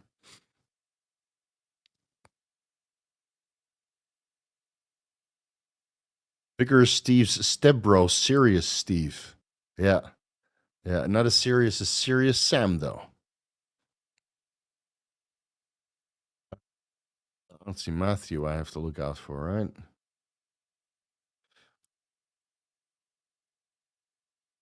It's $10, dude. It's only 10 fucking bucks. Tyrone Fury. Hey, Big Steve. When women take PEDs, do they also get shut down like men do? It depends on the dose and which PEDs they take. So I've seen women with completely normal HPOA, hypothalamus pituitary ovarian axis, on up to 10 milligrams Anavar per day. Right? And the studies in the men show that even up to 20 milligrams oxandrolone, HPTA, is intact. Now, of course, women are a little bit more resilient when it comes to their HPOA because their estrogen levels fluctuate, sky fucking high. So a low dose Anavar or even a low dose DHEA doesn't really seem to have a negative effect. But of course, with long-term exposure, chronic dieting to the point that they're anoremic, right, where their period stops, and that might cause some sort of shutdown because that they've been dieting and not eating enough beef, so their iron levels are low, or their body fat levels are simply too low, and then the protective mechanism of the body is to say, no more period because it costs too much energy, right? And you don't have so much energy stored in the form of body fat anymore. But if women go on testosterone, yeah, they shut down. Yeah, that's why TRT for women is exactly that, replacement therapy, either postmenopausal or if they were under the guidance of a terrible coach and they can't get their period back, which happens also. And then they might need a little bit of testosterone. Yeah, and we're talking about, like the half a milligram, 1 milligram every other day or per day, right? It's a starting point and you can build your way up based on response. Steve, did you see Logan Chitwood reach 5 million subs? Yeah, he did. So me and Chase actually met Logan Chitwood at the Mr. Olympia, and Logan was a huge fan of Chase Irons. Yeah, maybe we should start cosplaying. It's a One Punch Man. Do a lot of graphics. It's the steroid content will not get you big. We both know about this, but it will get you loyal followers. Like honestly, Chase, I think you and me are doing more money than Logan is. Yeah, but I could be mistaken. But you know, we create some sort of loyalty with our audience. And then you sell products and I sell products. But Logan only has, and I could be mistaken here, but he has what, two sponsors? And I don't know how much he converts. He barely advertises. So, but I hope he's doing well. Obviously, the guy deserves as much money as he is making, if not more, because it's not easy to get 5 million subs, and he puts out hilarious content. Yeah, I asked him for a podcast, but he never replied. Maybe he didn't want to talk about steroids. Too bad.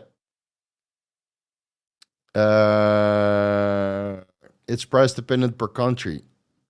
No, I think it's $10 for the membership everywhere.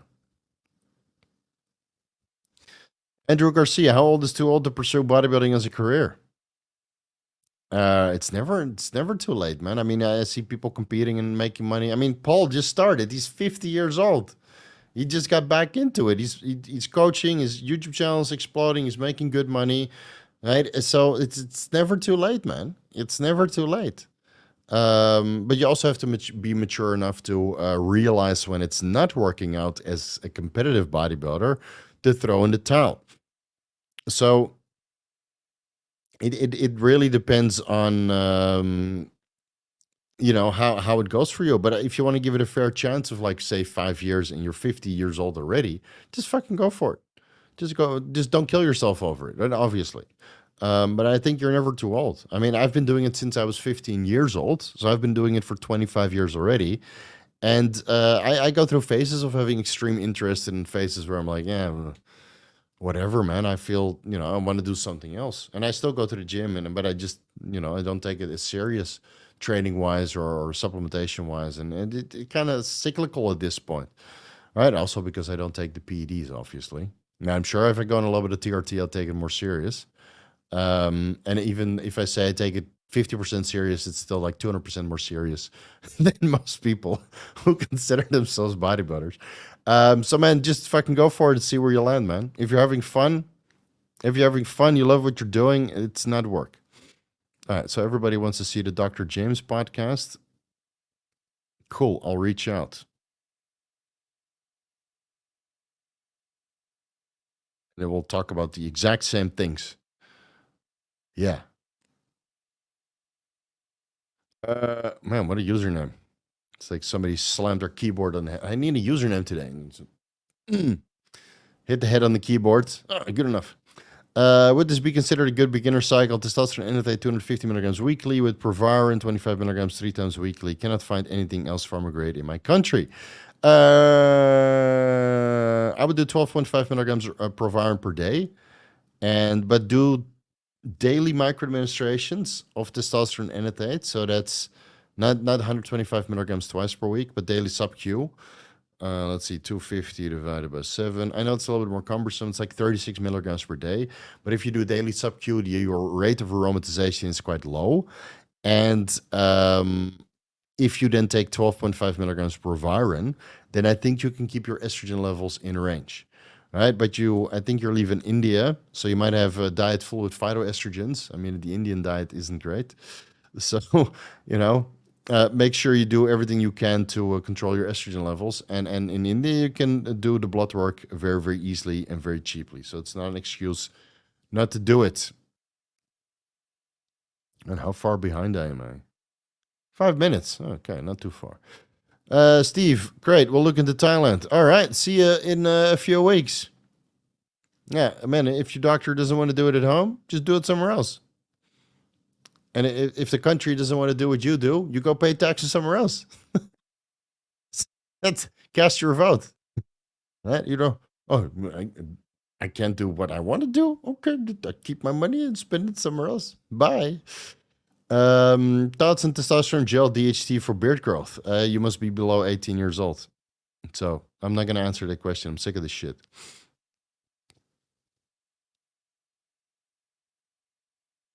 Let's see. Where are we?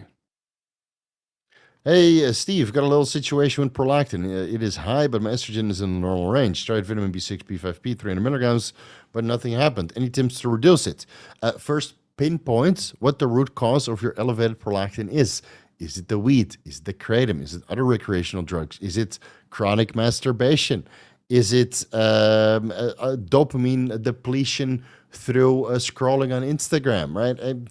Maybe vitamin B6, B5P is not enough because you're not supplementing with L-tyrosine to increase your dopamine levels. And maybe look into that. So, and if that doesn't work, oh, then there's always cabergoline. Half a quarter milligram, 0.25 milligrams, once to see if that crushes your prolactin sufficiently. In many cases, it does. So you take 0.25 milligrams prolactin, and if you have a noticeable beneficial effect on your libido, okay, then you know that with a single dose of cabergoline, you might be good for the next 2 weeks. That's how potent it is, and you know you don't have to start taking it every day, obviously, to keep your prolactin under control. The best thing you can do is just figuring out what the root cause is. Right? Just Google into or Google for reasons for elevated prolactin, and you'll see the exact same reasons which I just mentioned. Right? I mean, weed, kratom, recreational drugs, a lot of sex, and dopamine depletion from social media can all increase prolactin levels. And you know, if you're taking Trenbolone or Nandrolone, maybe take that out. Right? This can also increase prolactin levels.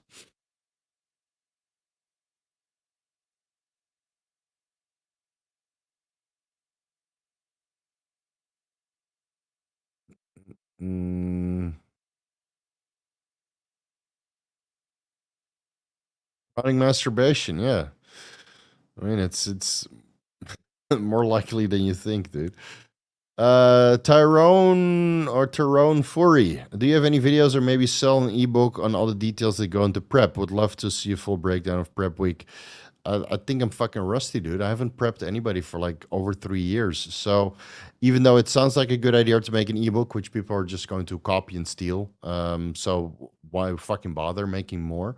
And making a video about it, I don't think that people would listen to me at this point because I'm small and I never done a show, and it's very very hard to put everything of prep into a video series, especially now that the information is a little bit old. Like I wouldn't feel comfortable taking somebody's money now to prep them for a show. I'm fucking rusty, and I don't think I have the eye for it. Like when I was actively prepping athletes, like hundreds of athletes per year, that's all I did.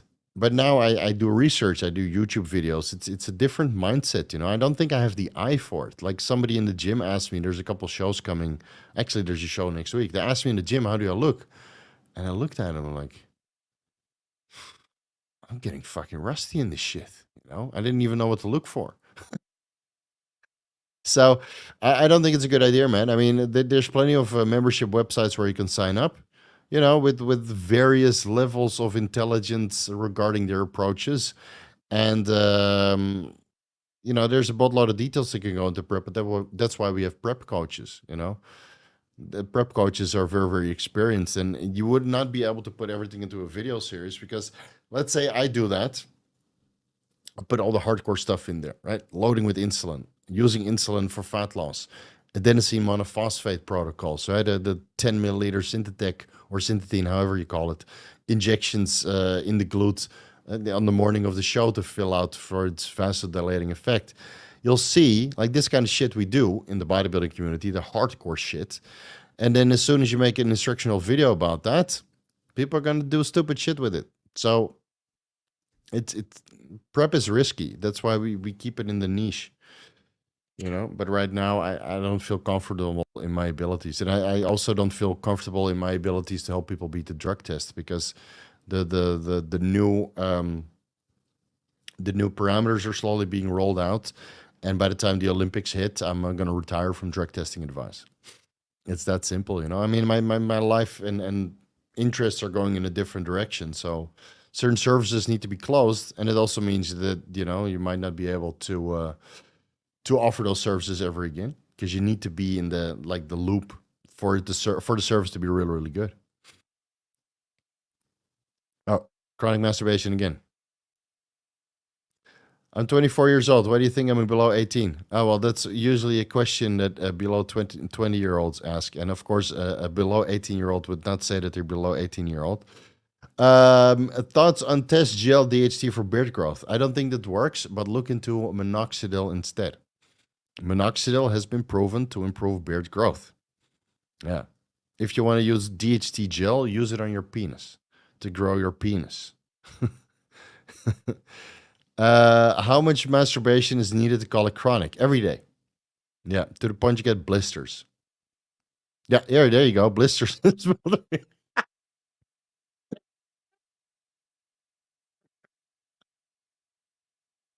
Ah.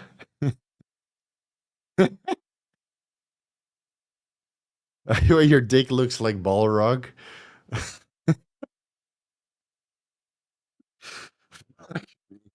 I just imagine sitting there. You're like, what does that smell?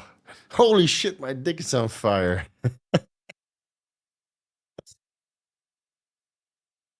Uh, all right. Thank God we're at the end. Oh, we got 30 minutes left. Shit, it's going to be a long day today. Where's Matthew's question? You said it's above and you messed up, but I can't find it, dude. Did you post it again? Oh, here it is. All right. Matthew Rich asks, I'm on enclomiphene citrate, 12.5 milligrams per day, DHA and pregnenolone from pharmacy. What peptide do you recommend for muscle growth? How to tell purity and safety? Well, the only peptides that really potentiate muscle growth are either growth hormone, insulin, IGF-1, or a growth hormone secretagogue. So you can choose from those. And I don't think that any of the other peptides really potentiate any muscle growth, albeit the TB500 and BBC157 might improve recovery. But if you're not on steroids, then I don't think they're going to do anything for muscle growth. And of course, discounting the myostatin inhibitors, which are way too expensive and you don't have access to it. So we're not going to bother going over that. Like, I would start with the growth hormone secretagogues, man.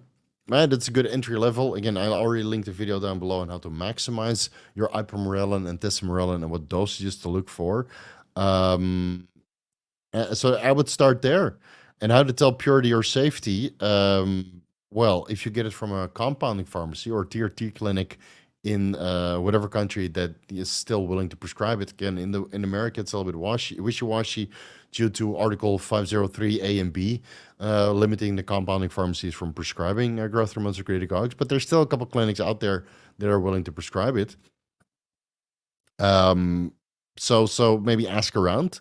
And otherwise, go with a reputable website, which unfortunately I can't link anymore because then YouTube will delete my channel. So, yeah, you're going to have to read between the lines there. Yeah, go with one with a good rep. All right, we got that question answered.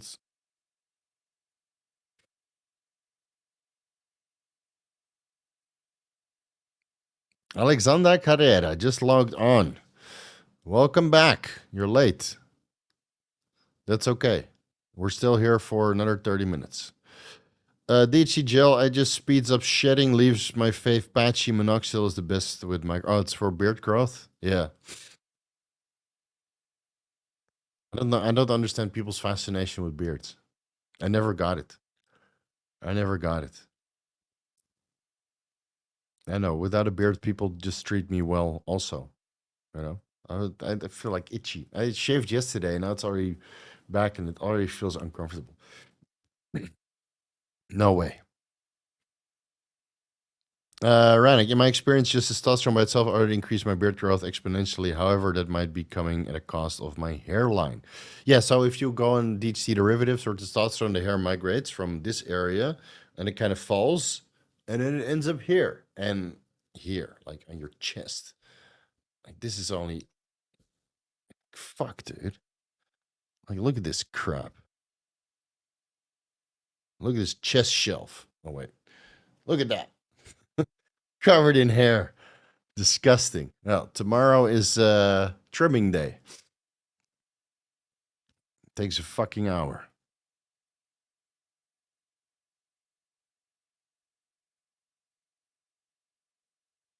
3049. Holy shit. Man, you're just as old as Paul. I got 9 years left. Actually, no, 8.5. Yeah, 8.5. Shit. Always had a baby face. Yeah, me too. Oh, now it's not as bad as it used to be. But man, when I was like 21 years old, they would still ID me for being 16. So are you over 16 before you can buy beers? Motherfucker, I'm 21 years old. No, it pays off when you're old. No, if I'm shaved, I look okay. Yeah, but the day after shaving, I already look like patchy and oxidized. Sucks. All right. Did I miss anything? I guess we're kind of done then, huh? Well, let's answer those questions from the members then.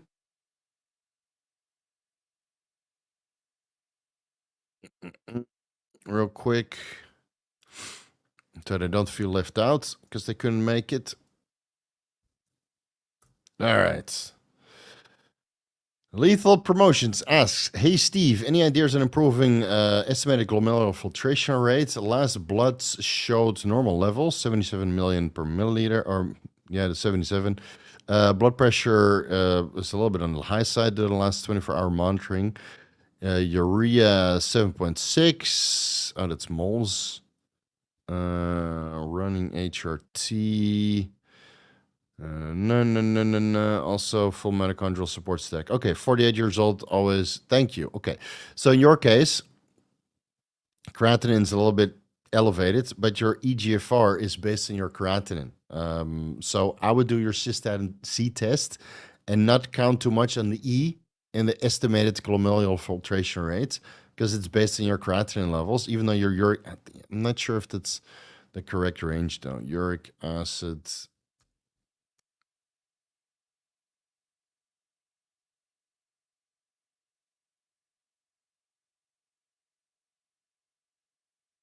What is it the correct range?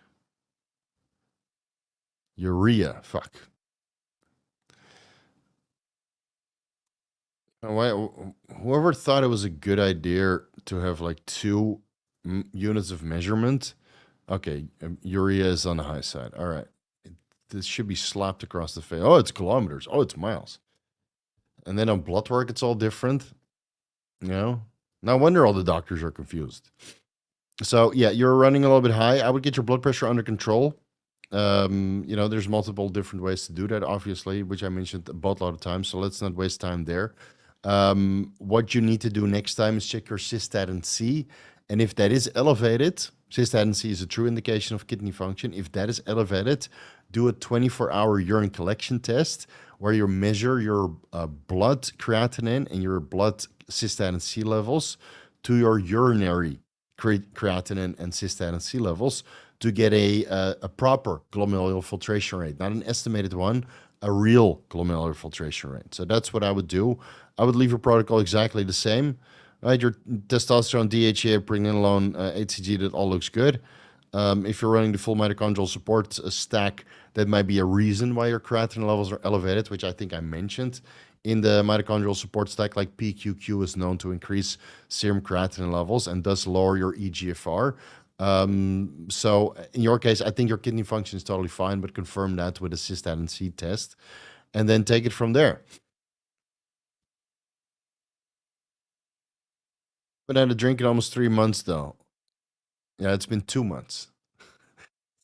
It's been 2 months since the last vigorous Q&A, and likewise, I haven't had a drink since. Yeah, I haven't had a drink since.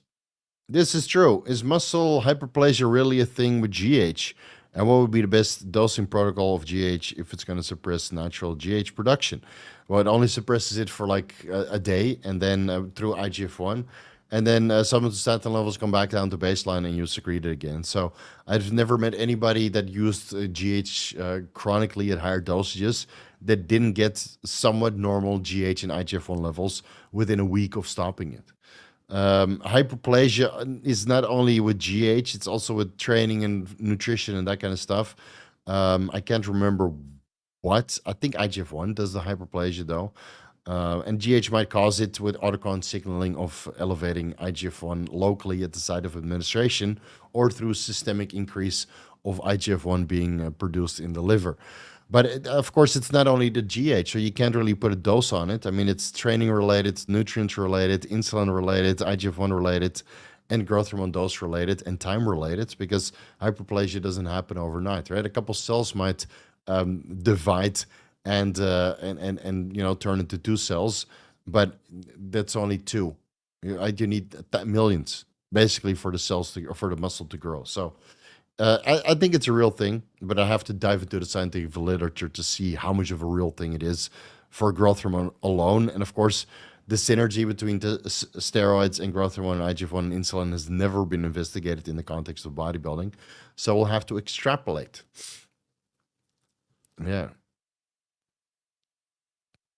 Octavian, if you start smoking weed with your trend, that's a great way to increase your prolactin levels. All right. Just let me do the advising, okay? Yeah, leave it up to Uncle Steve. So no, don't do that. Don't take tren. And if you want to smoke weed, do it once, not chronically. I don't like weed though. Blech. All right. This one was from Alvaro JD. Hey, Steve, what over-the-counter supplements would you recommend a decently active 84-year-old man not on TRT for overall well-being and also aid in brain function? So he would actually benefit from DHEA and pregnenolone, which has been shown in the elderly to really improve well-being and brain function. Maybe a low-dose alpha GPC with Nupept. Of course, add in the Nupept after adding in the alpha GPC, or maybe start with uridine monophosphate. And I know a little bit of GH. I think, start with DHEA and GH. I think that would be good. And the overall brain function, I mean, there's so many things that could be beneficial. Anything that increases brain-derived neurotropic factor, whether that's Semax or Nupept or Cerebrolysin. Right? Semax is just a nasal spray. You could say that it's for allergies. Maybe after a week, he's like, oh, I feel pretty good. And DHEA and Semax together is good for libido. So maybe you'll make your grandmother happy with that stack also, right? But of course, I don't really guide people that are 84 years old. I've never had a consultation with somebody that old. I think the oldest person I've had a consultations with is 75 years old, and that was with thorough screening of blood work. So I would proceed with caution. But yeah, DHEA, pregnenolone, alpha GPC, maybe Nupept, maybe growth hormone. That's something I would look into. And we have one more question.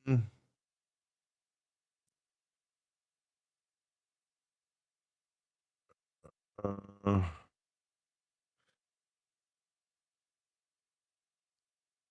me type it in here. Another big fucking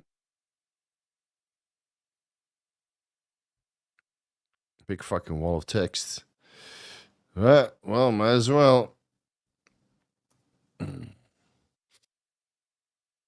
Jeez, 4 posts. Adrian. Fucking asshole. Adrian asks, hey Steve, quick question. It's 4 posts, Adrian. It's not quick. I keep getting post-injection pain, deep headache, soreness, hardness, ventral glute area, as well as feeling no if it's systemic inflammation response. Constantly elevated body temperature, mild fevery feeling, only injecting 2 things, Bosch, Testil, sesame oil, and Underground Lab Primo, MCT carrier oil. Yet track down which one might be doing it. Well, I'm sure we all know that it's the Underground Lab Primo.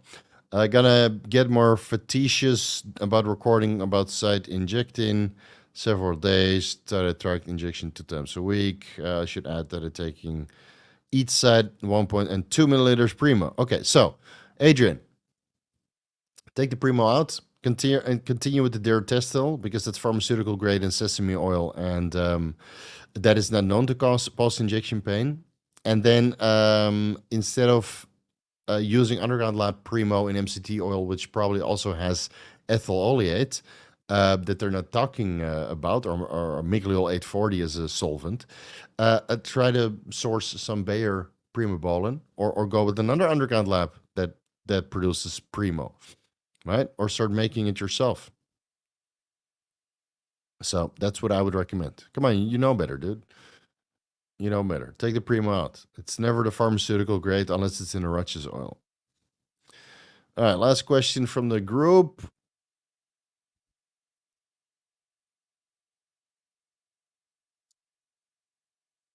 If you want a super chat, better get those questions in because it's time to throw in the towel, bro. Caught Dog Styles asks, "Hey Steve, I've been using ezetimibe for the last 5 months to control LDL. LDL is now in a healthy range, but HDL is slightly below the reference range. Supplementing daily with fish oil, vitamin E. I read that ezetimibe also blocks the absorption of good fats like fish oil. Yeah, I read about that study also, but I've never seen it to play out on blood work results. Unfortunately, here in Thailand, you can't check for your serum omega-3 levels. But I talked with Derek and some people that can test this over at Merrick Health, and they said that there was no observable effect on serum omega-3 content. So, maybe the scientific evidence shows that it inhibits omega-3 absorption, but in the real world, it seems not to have any deleterious effect. Any recommendations to increase HDL? Currently in 140 tests per week. No, so you're already doing everything right. What you could do is daily fasted cardio and increase your fat intake, and maybe look into cardarine, which might cause cancer. So that's about it. That's about it. Yeah, you're doing the fish oil, the vitamin E helps, citrus bergamot, berberine, daily fasted cardio, and that's it. Yeah. Have you helped any pro MMA fighters, boxers pass the drug test? What compounds do you think they use? I'm scripting for a video just about that. So, yes, I've helped pro athletes beat the drug test. Obviously, we're not going to talk about who that is. But yeah, I've helped a couple. And I'll make a video about that. It's in the scripting process. It just got busy with, Primabol and research because there's like 270 studies on it. And I'm not the kind of guy who would review one paper like all those phony influencers do. Oh, look at this study. It's so interesting. And this abstract says that it's. Now we'll review all the scientific evidence. You stupid fuck. Not you, Dylan, but that's what I got busy with, right? So I review everything and then I'll open my mouth.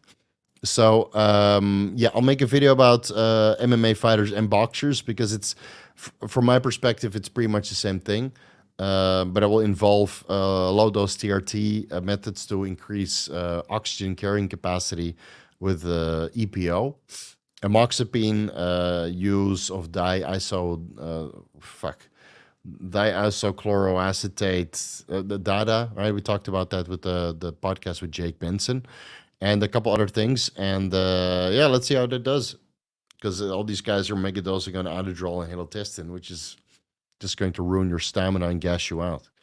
Mitochondrial function. That's what you should need to look, and oxygen carrying capacity. Yeah, that's what you need to look into. Are there any things to keep in mind when trying injectable ATP and AMP?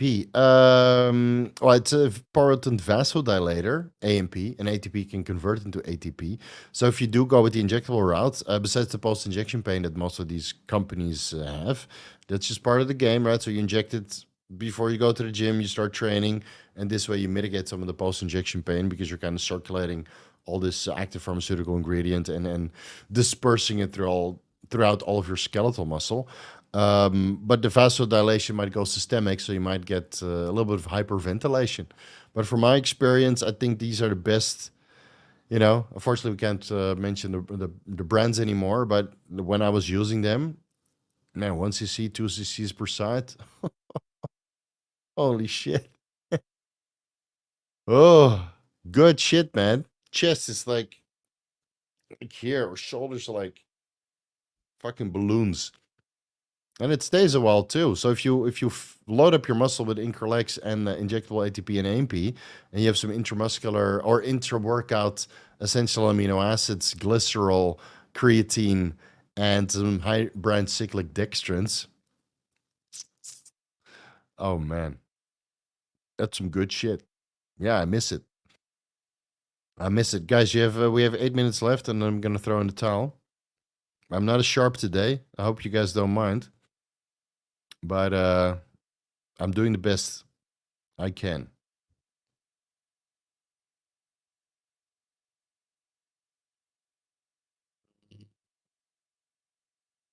I guess all the questions are dried up. Let me scroll up a little bit.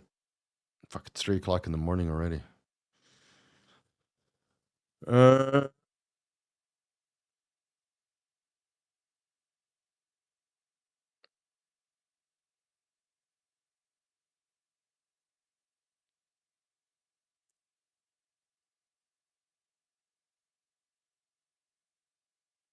Nothing new.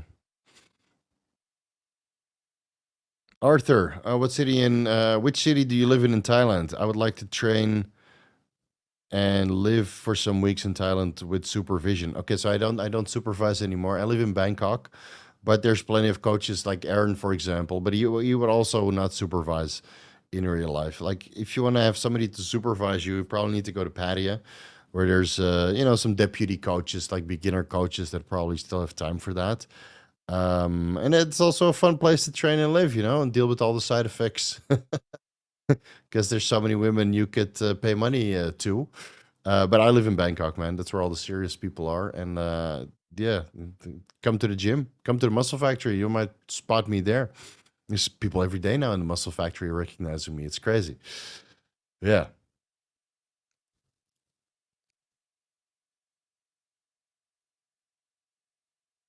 By the way, if you need a paper, you can get it on Sci-Hub with an Elsevier account. Yeah, I asked. I have some people who have accounts at certain places as well, so I usually ask around if I can't find a particular paper, and then sometimes people can't even find it. Like I was looking for some Primo studies, and then even Kurt couldn't find it. So that was pretty shame. But just wait 3 years, and then it will be on Science Hub. Man, I almost had a heart attack because Science Hub was like offline for a week. I was like, fuck. It's like the best source to find everything. And again, when I do literature review, I review hundreds of studies. Like when I did the Anavar video, I went almost through all the studies, right? Same for testosterone, almost all the studies, or the ones that are relevant in the context of exogenous testosterone. BPC, all of them. Cardrine, all of them. Primo, all of them. So when Science Hub was down and I was preparing for the Cardrine video, I almost had a heart attack. Because I was like, where am I going to get the information? So thank God it's back online. Did I hang out with Jared Feather? Yeah, I think we went to Cheesecake Factory, and we went to have hamburgers, and we had a couple messages here and there. Jared is a cool guy, man. It's a shame that I didn't get a chance to meet Dr. Mike Israetel when he was here. But I'm sure we can hang out at the Mr. Olympia when I see these people there. Yeah, so and I'm sure Jared will be back. He had a great time. So, you know what to say about Thailand. You never go once. I think Ian Valier also had a great time in Thailand, and but I didn't get a chance to meet him. I shot him a message, but I guess he gets too many messages, and so it's all right. Maybe he just wanted to be left alone, have a holiday, not meet people. That's totally cool. Also, I have my moments, but it seems that everybody that comes to Thailand has a great time. So I'm sure they will be back. All right, guys, let's wrap it up here. I'm a little bit fuzzy today, so my sincere apologies. Hopefully Monday I can get a video out, and then we can get the ball rolling again. But next week will be a little bit less video, so please bear with me. I was on a good roll. I think, let me check my analytics. Check my analytics real quick. Yeah, 4,700 subs in the last 28 days. So with this pace, we're going to break 150,000 subs easily at the end of this year. But next week, let's see. Anyway, thank you guys so much for hanging in there with me. Yeah, I'll go to sleep. I know I got to go. So I'll see you guys next week. We'll start at the usual time. This week, I just wanted to congratulate Paul Barnett with his 50th birthday, which is tomorrow. So tomorrow, guys, go to Paul Barnett's Instagram page and wish him a happy birthday. Remind him that he's old as fuck. I'm sure he'll appreciate it. I'll see you guys next week. Take care.